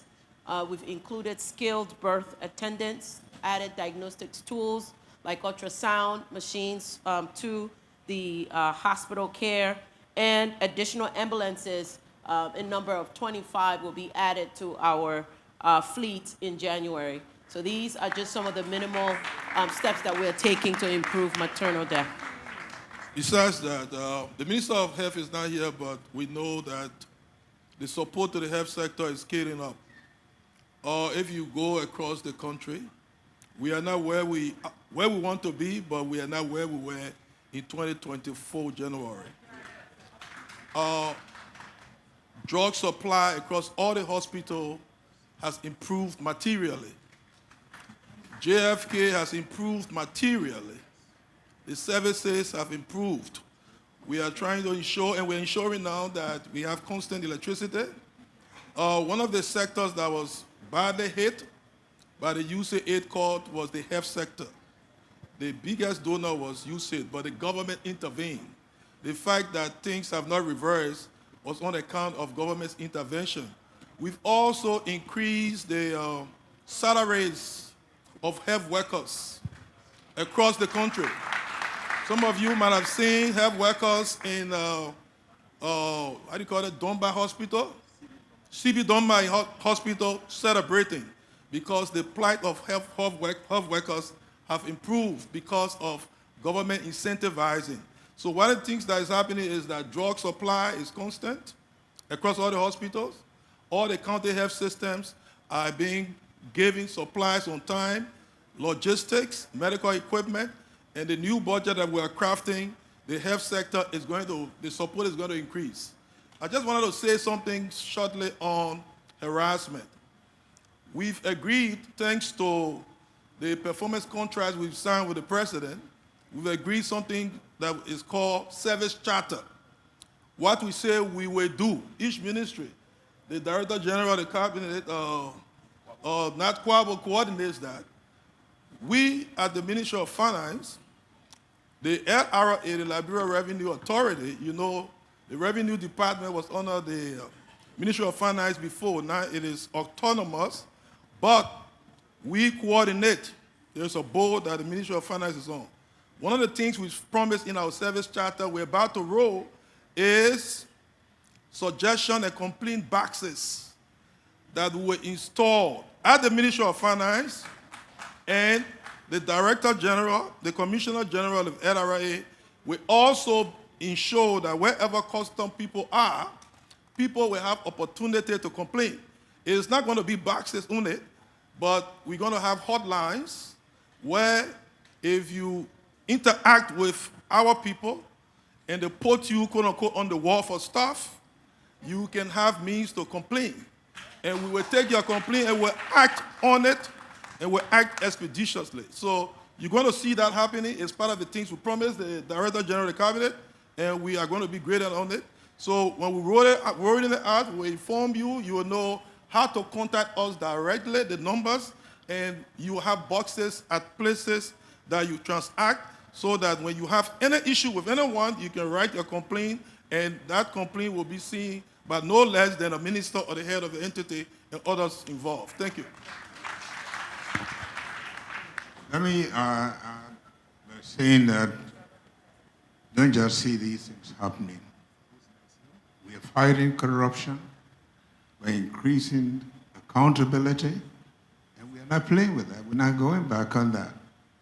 We want to make sure the resources of the country are used for the good of the country. And you've been hearing what is going on in Liberia. We are getting rid of people who intend, maybe for your past sins, but people who intend to be corrupt in this government, they will not survive. And we are not kidding them. We have to make our country a country that is able, as we've already been doing, we have won the confidence of the donors and our partners, and we have been very transparent. It will take a while, but I can assure you, Liberia is on the move to make it a country that you can trust, a country that can work with you, that will create the opportunities. And that's why we're telling you, you are part of that. You Georgians, but also people who come in the country to make contribution, to make themselves available, must make sure that they are willing to work with the laws of the country, they're willing to make sure that we make that country work for the good of the people. Thank you very much. So let me say this. Please do not join the line again. We have this space for time, and we have to be time sensitive. So please, ask your question. Go straight to your question. Please. Thank you. Thank you. My name is Roland Perry. I report for the Homeland TV. Mr. President, my question is, when you established your government, you did some dismissal at the LTA, and people are complaining in America and saying that you are not respecting the law. And I know you to be a law-abiding person. I'd like to know, why did you dismiss those people in contravention to the law of the country, like many people are saying? Is there anything that you are relying on outside of the law? Thank you, sir. Next person, this row. Yeah. Okay, my name is Patrick Johnson, and my question is, why is it the legislative branch of government do not have a direct office in their various counties or district to disseminate open and frequent communication among them? Thank you. Why don't the legislators have offices in their various constituencies?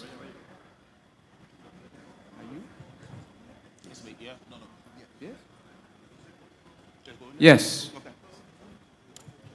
Thank you, Mr. President, for this event, and to you and your staff for hosting. What is the Liberian government's plan for eliminating child selling on the streets of Monrovia and the country at large?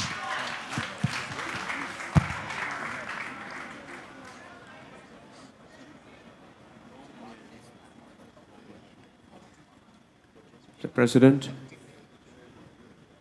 Well, talking about the LTA dismissal, I can assure you we have not dismissed anyone without going through due process.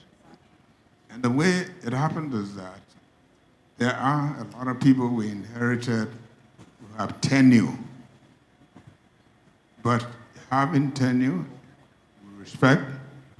But if we find out that you have done something wrong, we turn you over to the LACC, which is our integrity institution that will do the investigation. And we find out that they come up with a recommendation. We abide by that recommendation. But we do not dismiss people legally. We do it according to the laws of the land. Now, there are many people who have had cases that are pending. And that's why we start with suspension, to give you a chance to defend yourself.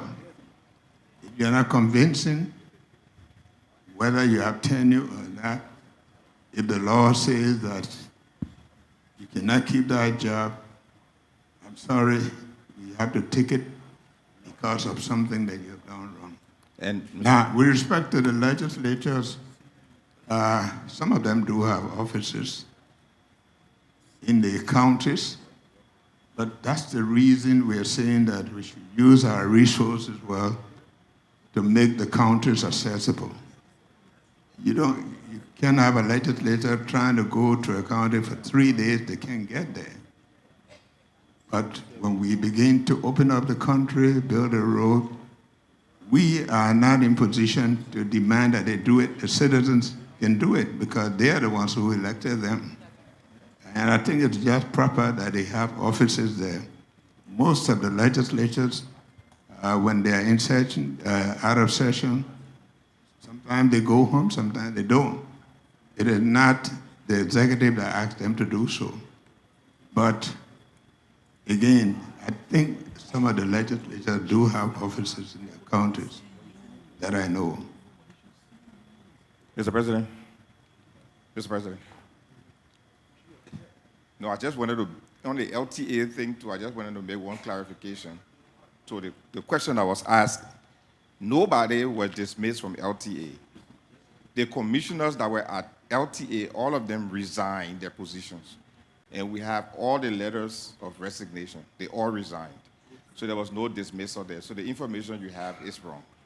And they didn't just resign. Some of them were paid for whatever tenure that they should have benefited from. Liberia is a country that believes in the rule of law. That's what we do. Thank you very much, Mr. President. Because of time, the President has come with able lieutenants that will answer most of your questions. But for now, the President has to be going. So we're taking only 4 more questions. For the President, and direct your question for the President. If you have any question about EPA, about health, about education, the lieutenants are here to address the question. But for now, only 4 questions directly to the President. Please, straight to the point.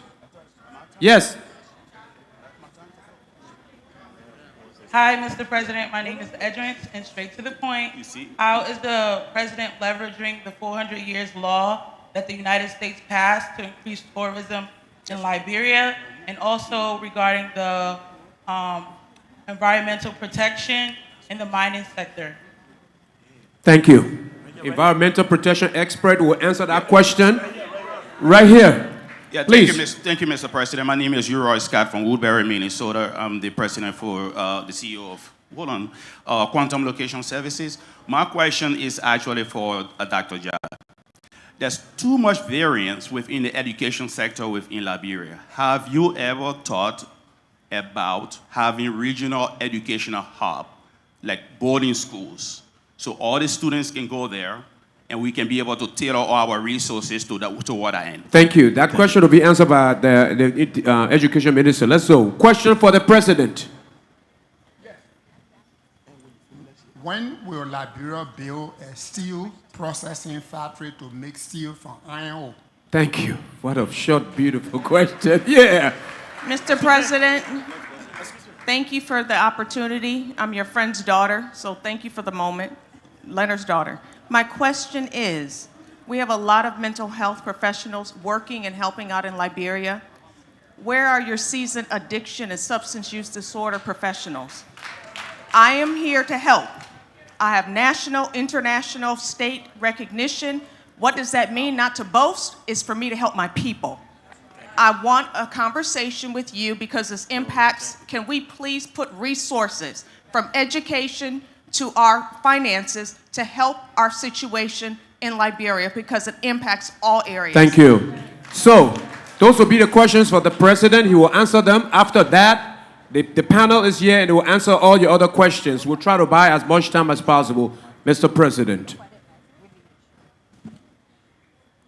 I'm sure the Minister of Education will talk about the boarding schools, what plans we have for them. Maybe with respect to the diaspora, that's what we're looking for, the talents, the skills. And you said you were going to talk with us, so maybe before we leave, I don't know who are leaving tomorrow, you can have the chance to talk with them. Maybe the Minister of Finance, the Minister of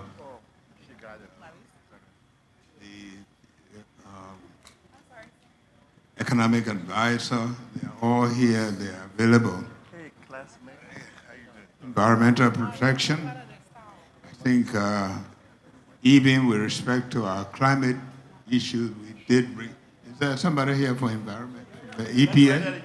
Okay, they will discuss that, sure. Yeah, okay, that's the extract, maybe you can address.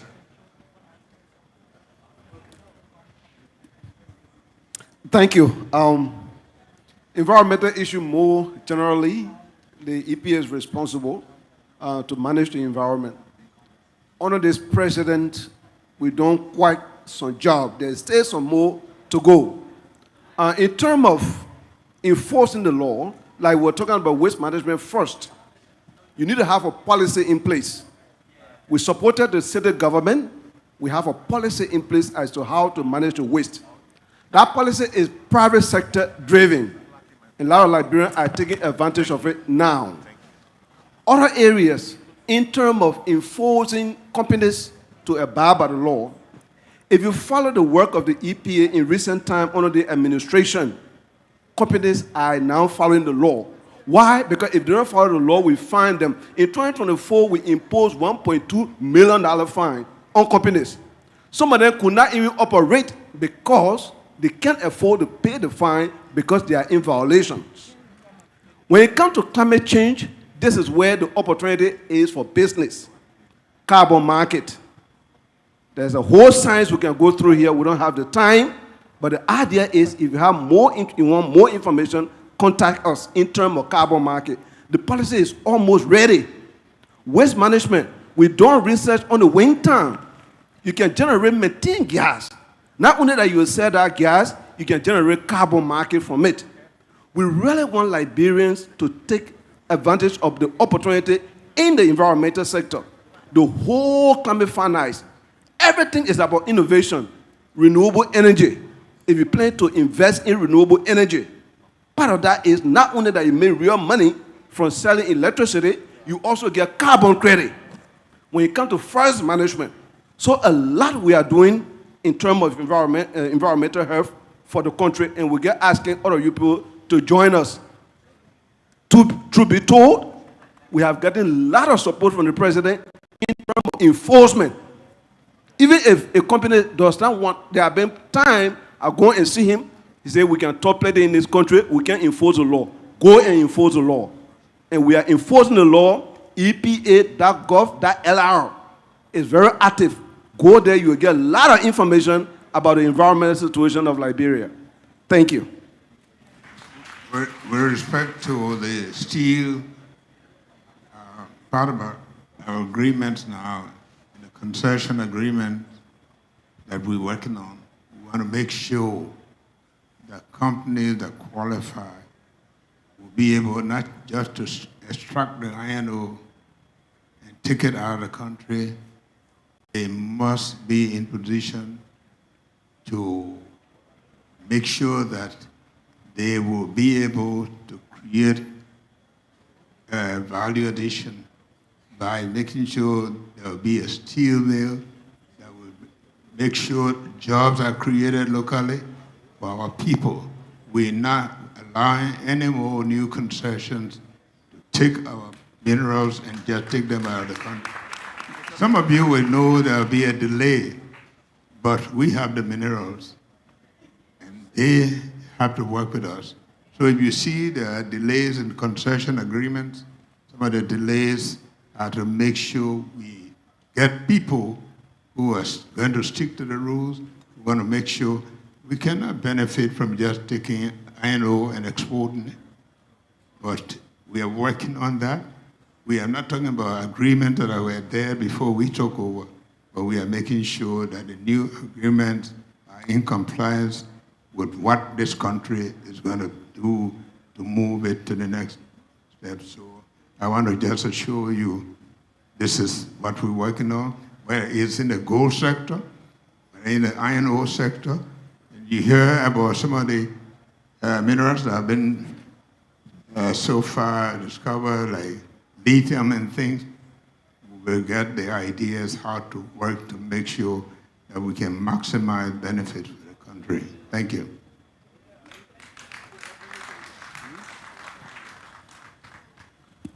I just want to answer questions. I think somebody asked about children selling in the streets.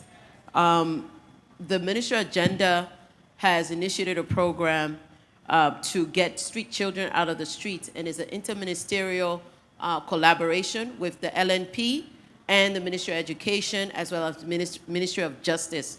And what that program is doing is taking kids from the streets, bringing them back home to whether they are counties of origin. Then the Ministry of Education will get them in school. LNP will find the families that these kids are selling for, and the laws will be applied. So the Ministry agenda has really owned this project. And matter of fact, last year at the UNGA, she was there with one of our partners that are supporting the government in running this program through the Ministry agenda. Regarding the question on variance, yes, we have realized the learning challenges that we have in the country. You look at the latest data on literacy rates for Liberia, we're under 48%. And that's alarming. But how do we do that? It's not only building dormitories. It's first building the teacher quality infrastructure. Because if we get the teacher quality infrastructure built, we will then have the kids in school. Our recent data that we just assessed, there were 7 counties that we have our students not in school. 7 counties that we saw poor performance across the WIAC, the West African exams, whether it was at the 3rd grade level or the 6th grade level. So all of these assessments have been done, and this is why the 90 million that we spoke about earlier is going to help us address some of these issues. One, learning assessments will be part of the program at 3rd grade, that our students from kindergarten to 3rd grade, before they get to 4th grade, we need to know that they've learned what they need to know.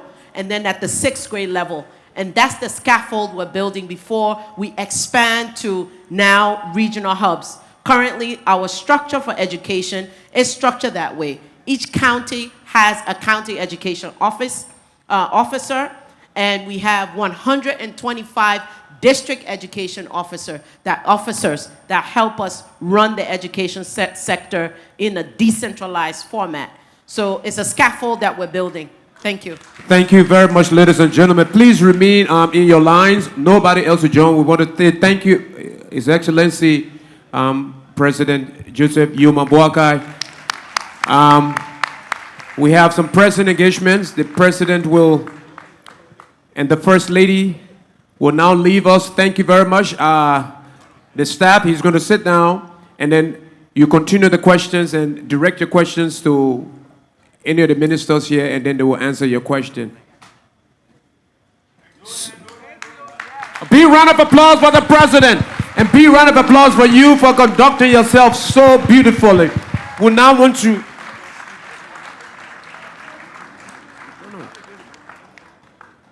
President will now retire. And please remain seated. We'll continue our engagements with our ministers.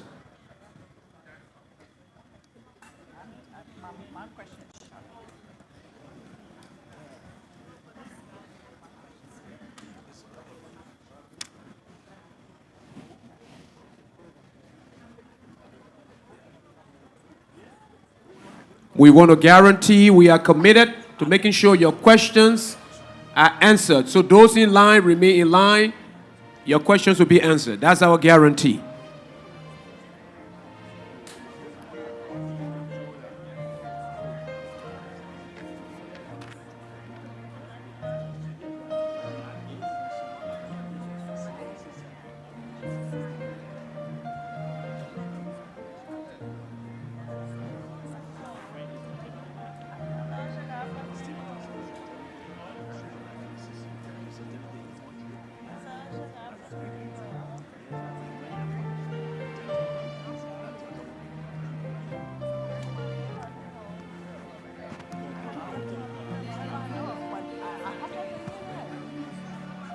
We will now call on the stage the Honorable Minister of Information, Cultural Affairs and Tourism to be seated on the stage, occupy one of our seats, the Honorable Gerald Limick Matthew Pia, because a lot of questions are now coming.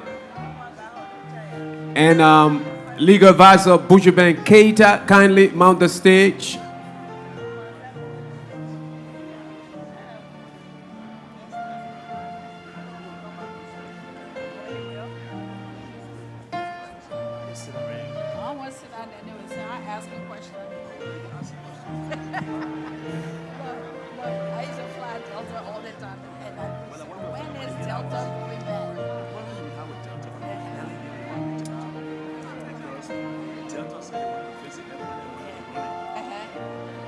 A representative from the National Port Authority, the Deputy for Administration, please come on stage.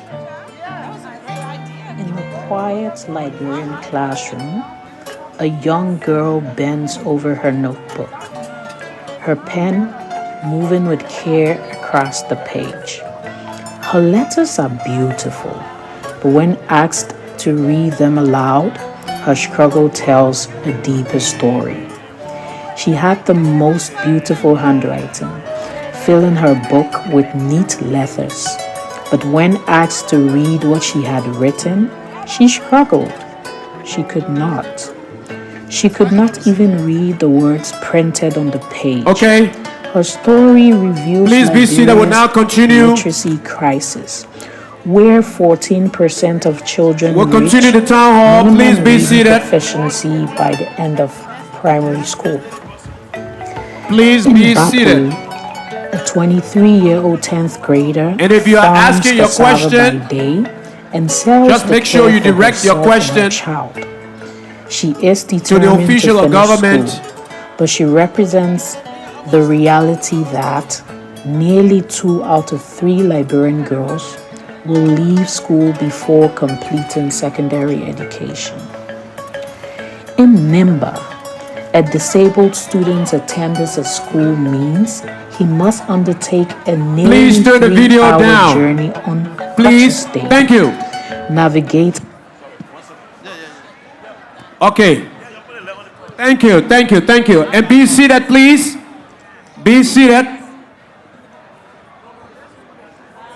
Josh Lobo, you're line for the question, right? Or we just got from you? Okay, go ahead. We'll begin from here. Your question, please. Okay, let's go to that end. Your question. Good evening. My name is Dr. Howard Cohn.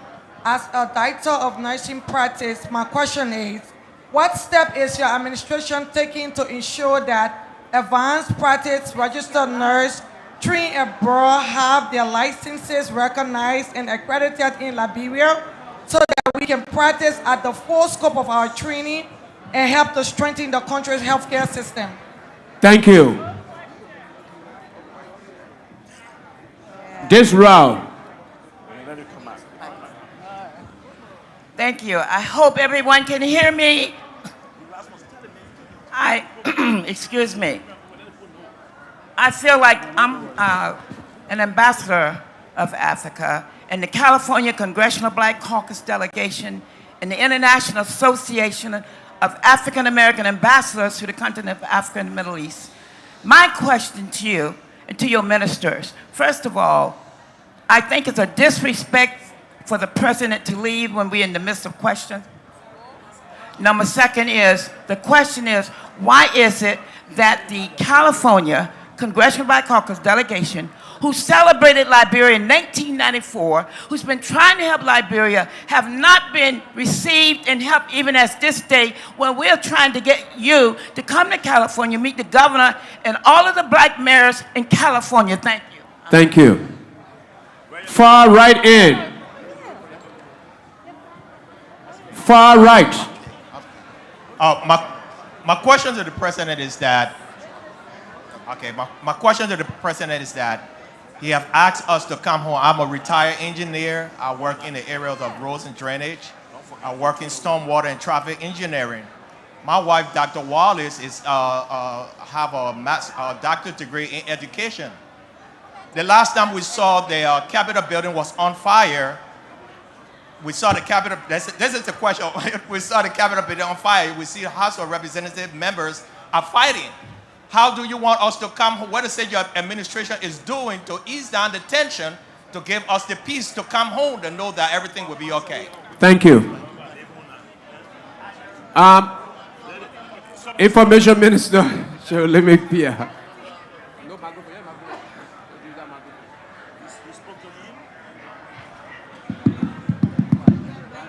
Bossman, don't sit down without your question I can answer. But on a serious note, before answering that question, there is something I want all of us to pay attention to. Maybe we didn't pay attention. During the elections... Hello? Can we be quiet, please? Hello? Please, let's get some respect here, please. Can we be quiet? During the elections, when we were pushing President BOAKAI for the presidency, there were all kinds of myths about what was happening to him, how he coming down, how he dead body. And I'm wondering whether we pay attention to the fact that when we started this town hall, the folks here came to the president, they brought chair behind here, or they say, sit down. He said no. He stood on his feet here until he left. What that means is that you have a president who is elite, who is well, and who's managing the country well for all of us. I just thought to point that out. And Chief, about your question about people fighting, we don't encourage people to fight, right? It was a bad thing for people to burn the Capitol. But when you put out something like that, as though the place you are, nothing like that happening, I was right in this country before I went back to Liberia to be a government official. You all was standing right here, you were live on TV. Your Capitol building was overrun. You see that one? So we don't encourage it, yes. But when it happen here, you turn already, you swallow it. When small one happen outside, then Liberia at the right place. So those, yeah, listen now, fighting, when you see lawmakers fighting each other in the French parliament, in the British parliament, other places, they can have the debate. In Ghana, in the parliament, the other day they were throwing chairs at each other, right? That should not be a reason why we would not want to go back to our country because lawmakers fighting. That's the point I wanted to make. Because everywhere you go, including here, the worst can happen, but if you told everybody to land right now in Monrovia, they will get free visa to come to America. The whole country will land, they still won't come. So it's just law for country for me that can drive us to our home. We can advise each other, let's not do this, let's start causing trouble, let's start spoiling the country name. But you can only change it if you make yourself a part of it. So we still encourage you to come irrespective of what is happening. Is that okay? Thank you, sir. Hello. My name is Councillor Camo, Charles D.F. Camo II. I'm from the Ministry of Justice. I'm speaking to the individual that asked the question about the capital building. When that occurred, it was determined that a crime was committed. The individuals are currently on trial. Yes. It speaks to the fact that Liberia is a country of law, so it's not just a country of men. It was determined that a crime was committed. Individuals, I think about 14 of them were indicted. They are currently on trial. Thank you.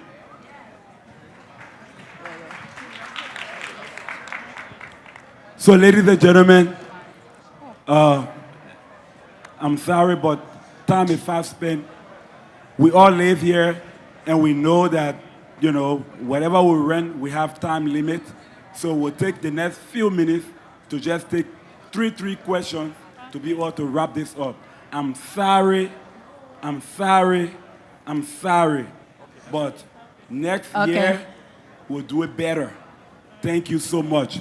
Please take 3 questions each. Thank you. My name is Ada Harsh Williams. I live in Herndon, Virginia. My question is, Liberians have to travel all over the world to get to Liberia. There was a time when Delta Airline used to go to Liberia and American Airline from here. Is there anything the government is doing to bring Delta back to Liberia or any United States airline? Thank you. Thank you. On the far right. No, this lady, then the far right. Yeah. Please. Okay, good evening. My name is Grace. And I'm not sure who I'm going to direct this question to since the president is no longer here, but I trust that somebody on stage will be able to answer. So there are Liberians that are very concerned about fraud, waste, and abuse within the government, not just this government, but in past governments. So what I want to understand is what is the current administration doing to address that, and how can we ensure that key essential workers, such as healthcare workers, teachers, are paid adequately so that they can be able to serve their country because they're currently underpaid. Far right.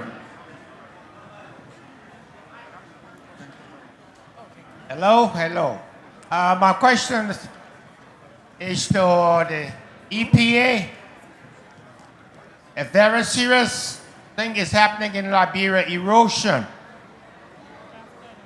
And if we're going to have tourism, the erosion of our beaches need to be stopped. At 81, I went back home and opened a business. The beaches is taking our property and investment. What are we going to do to stop sand mining? It's destroying our country. Thank you. Okay, far right. Far right. Far right. Take this one over here. Yes. Hi. Hi, my name is Princess Wandy. My question is, what are the government's plans to... Please put the microphone to your mouth. Okay, hi, can you hear me now? You got it? Don't put it too close then. My question is, what are the government's plans to ensure equal access to justice, particularly regarding public defenders and legal aid in Liberia?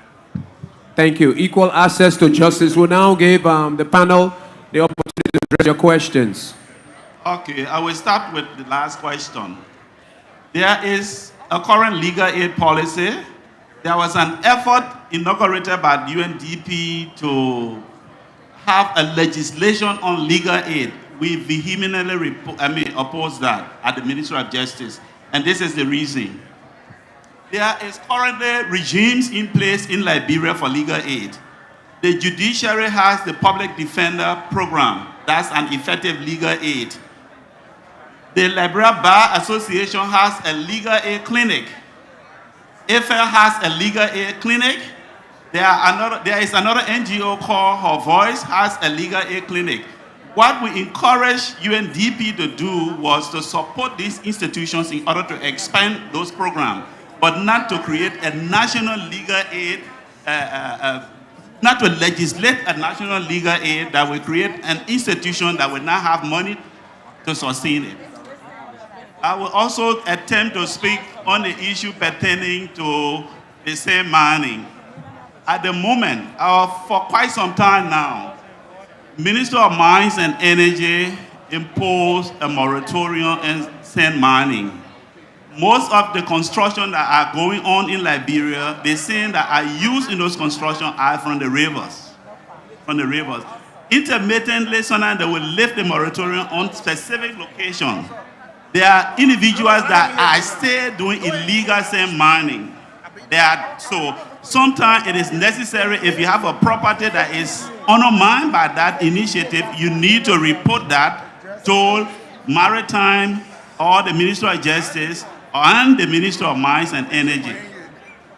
I think there was something else. Let me just, the whole erosion question, what a gentleman that asked a question, very beautiful question in terms of erosion. Just till you touched on that a little bit. But it's important because I want to be looking at him when I speak. Oh, okay. The erosion. Okay, the erosion question. Bear with me 1 minute. In terms of erosion, what is causing erosion? We are getting increased erosion due to global warming. Global warming, the earth is getting warmer. As it gets warmer, the North Pole and the South Pole, the ice is melting, the volume of the ocean is increasing. It's global warming that is contributing to it more than anything else. To give you an example, we are carrying on a coastal development project in Sino. Those who know Greenville, the Mississippi Street is almost gone. In May, I went there to break the ground.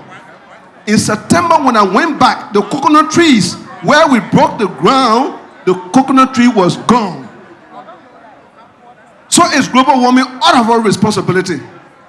If we're having the discussion at the UN, at a resort, we go and advocate on behalf of the country to say those of us who are contributing less to global warming are feeling the impact. And so we're able to get some money, about $25 million project to defend West Point.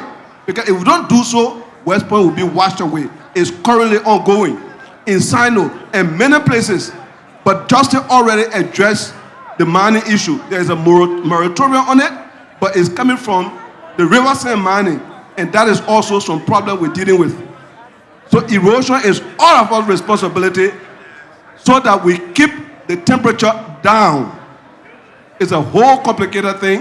I'll not go in more detail than that. Thank you very much. Thank you, Dr. Yapkawolo. So the last 3 questions. Go ahead, sir. Okay, thank you. My name is Robert Neal, and my question goes to the Minister of Education. My question goes to the Minister of Education. Madam Minister, some part of last year, I saw you drive around the country doing some assessment of our schools. And during most of those town hall meetings, one of the issues they raised was shortages of seats in the classroom. I think that informed the president's decision to launch the one child, one chair policy. But before that, my wife and I had heavily invested in modern woodwork equipment. Recently, when we tested it, it was like producing 400 armchairs a day. So we wrote a proposal to the Ministry of Education. I doubt you have seen it. And it's like, how do you incorporate us into such initiative? Thank you. How do you incorporate it? Okay, go ahead. Okay.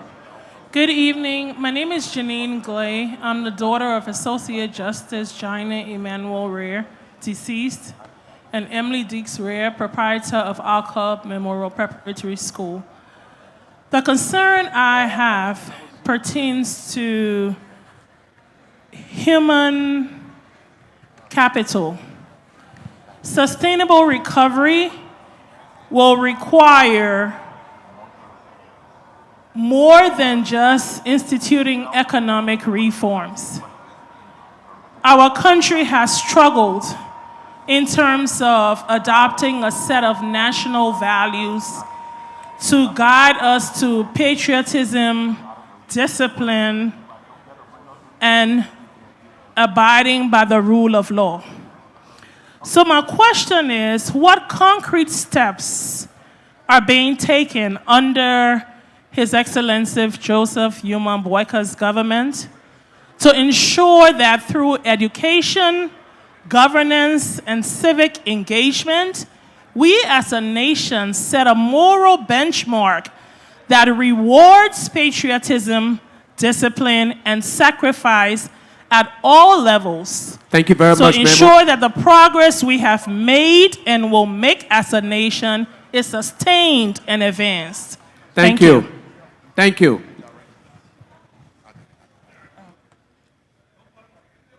Good evening. This is directed to, I believe, who's ever in charge. My name is Benlina Kiman Jones, owner and operator of BKMA Funeral Services in Trenton, New Jersey. And as someone trained in the funeral service profession, I would like to contribute improving funeral practices in Liberia. Are there any opportunities for a professional in the diaspora to work with government agencies in developing law, training programs, and licensing systems that ensure proper, dignified, and safe burials across the country? Thank you. The panel will now address the questions. A lot on education.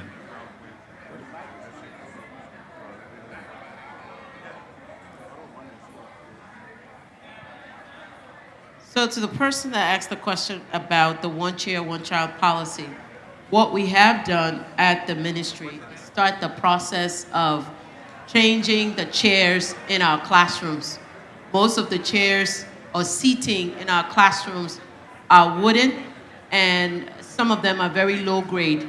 So we've added steel to the design, and we've been able to put out a procurement bid for that procurement for the schools.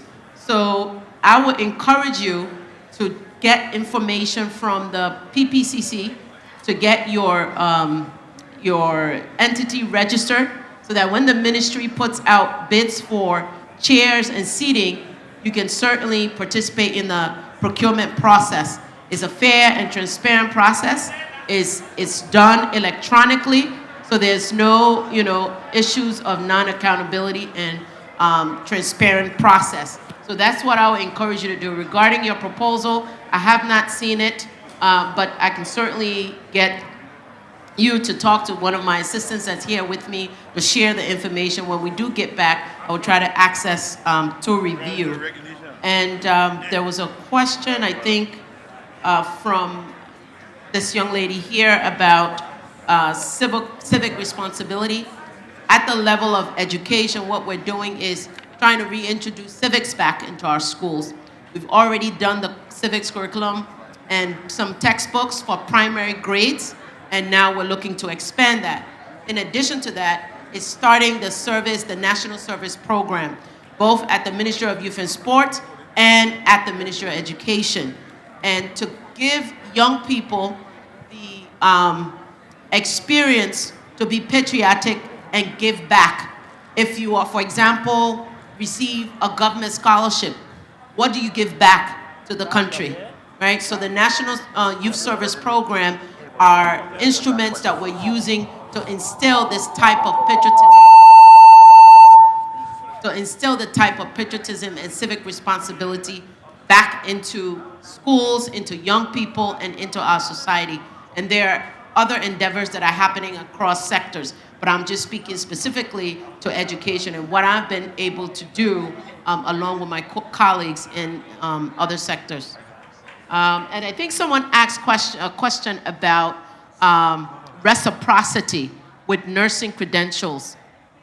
What I know the Minister of Health and, of course, the Nursing Board is engaging in is looking at that. We can certainly take your information to give you more accurate information about what they're doing with nursing credentials and reciprocity, not only for people leaving the U.S., but regionally also, because quality assessment is a key for that. We want to make sure the programs that folks are completing is in alignment with what we have in Liberia.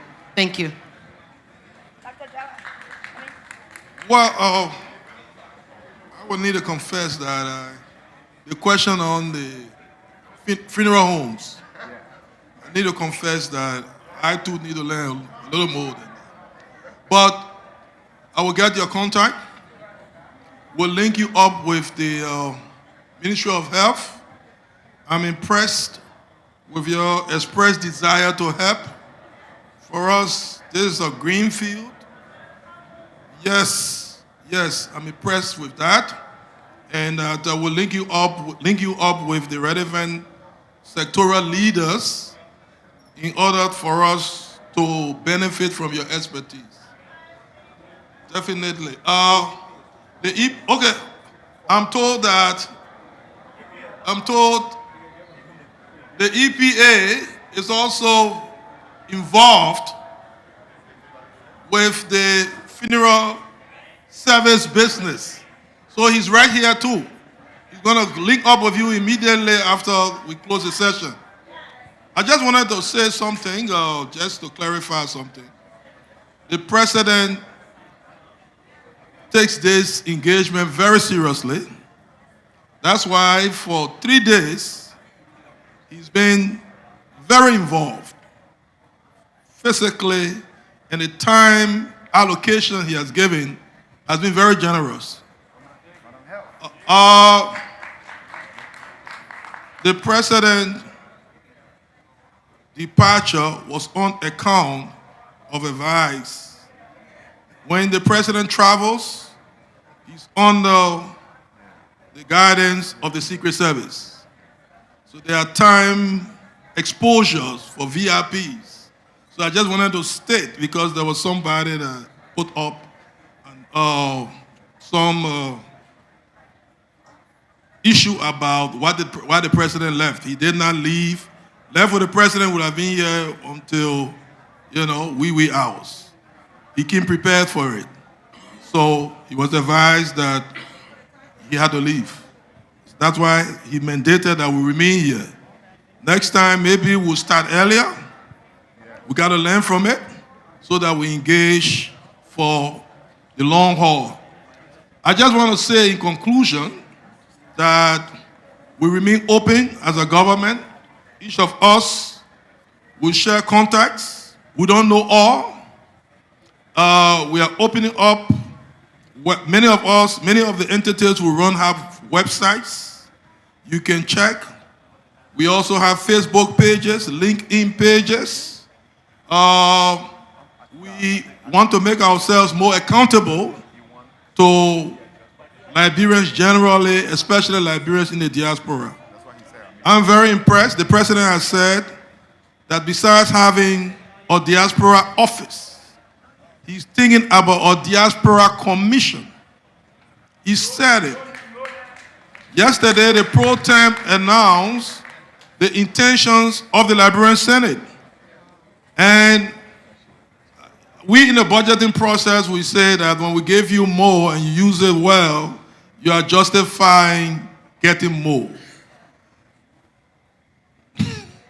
Your chair has been pushing hard to get some little. We've given little.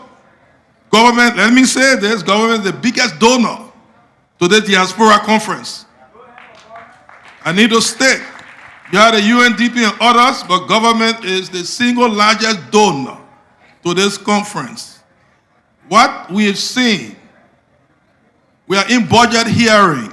In budget hearing, we call you to justify how you use our money. But Mr. Williams was blessed that the Minister of Finance himself came and saw how he used the money. And I can go back and report to the budget committee that I chaired, that has the Ministry of State, that has the Public Procurement Commission, that has GSA, that what I saw, the money we gave was used very well.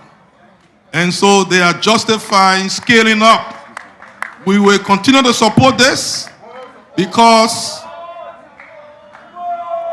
I need to tell you we'll continue to support this.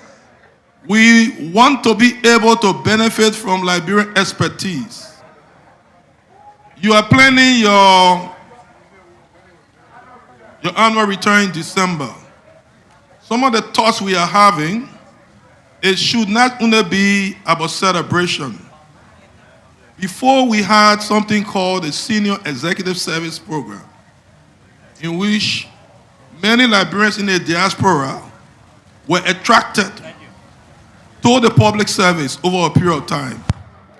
That program has worn down, but we are thinking at the Ministry of Finance, as you do your return, to link some of the diaspora Liberians who are professionals with some institutions. It can be even a week or two, whatever service you can render.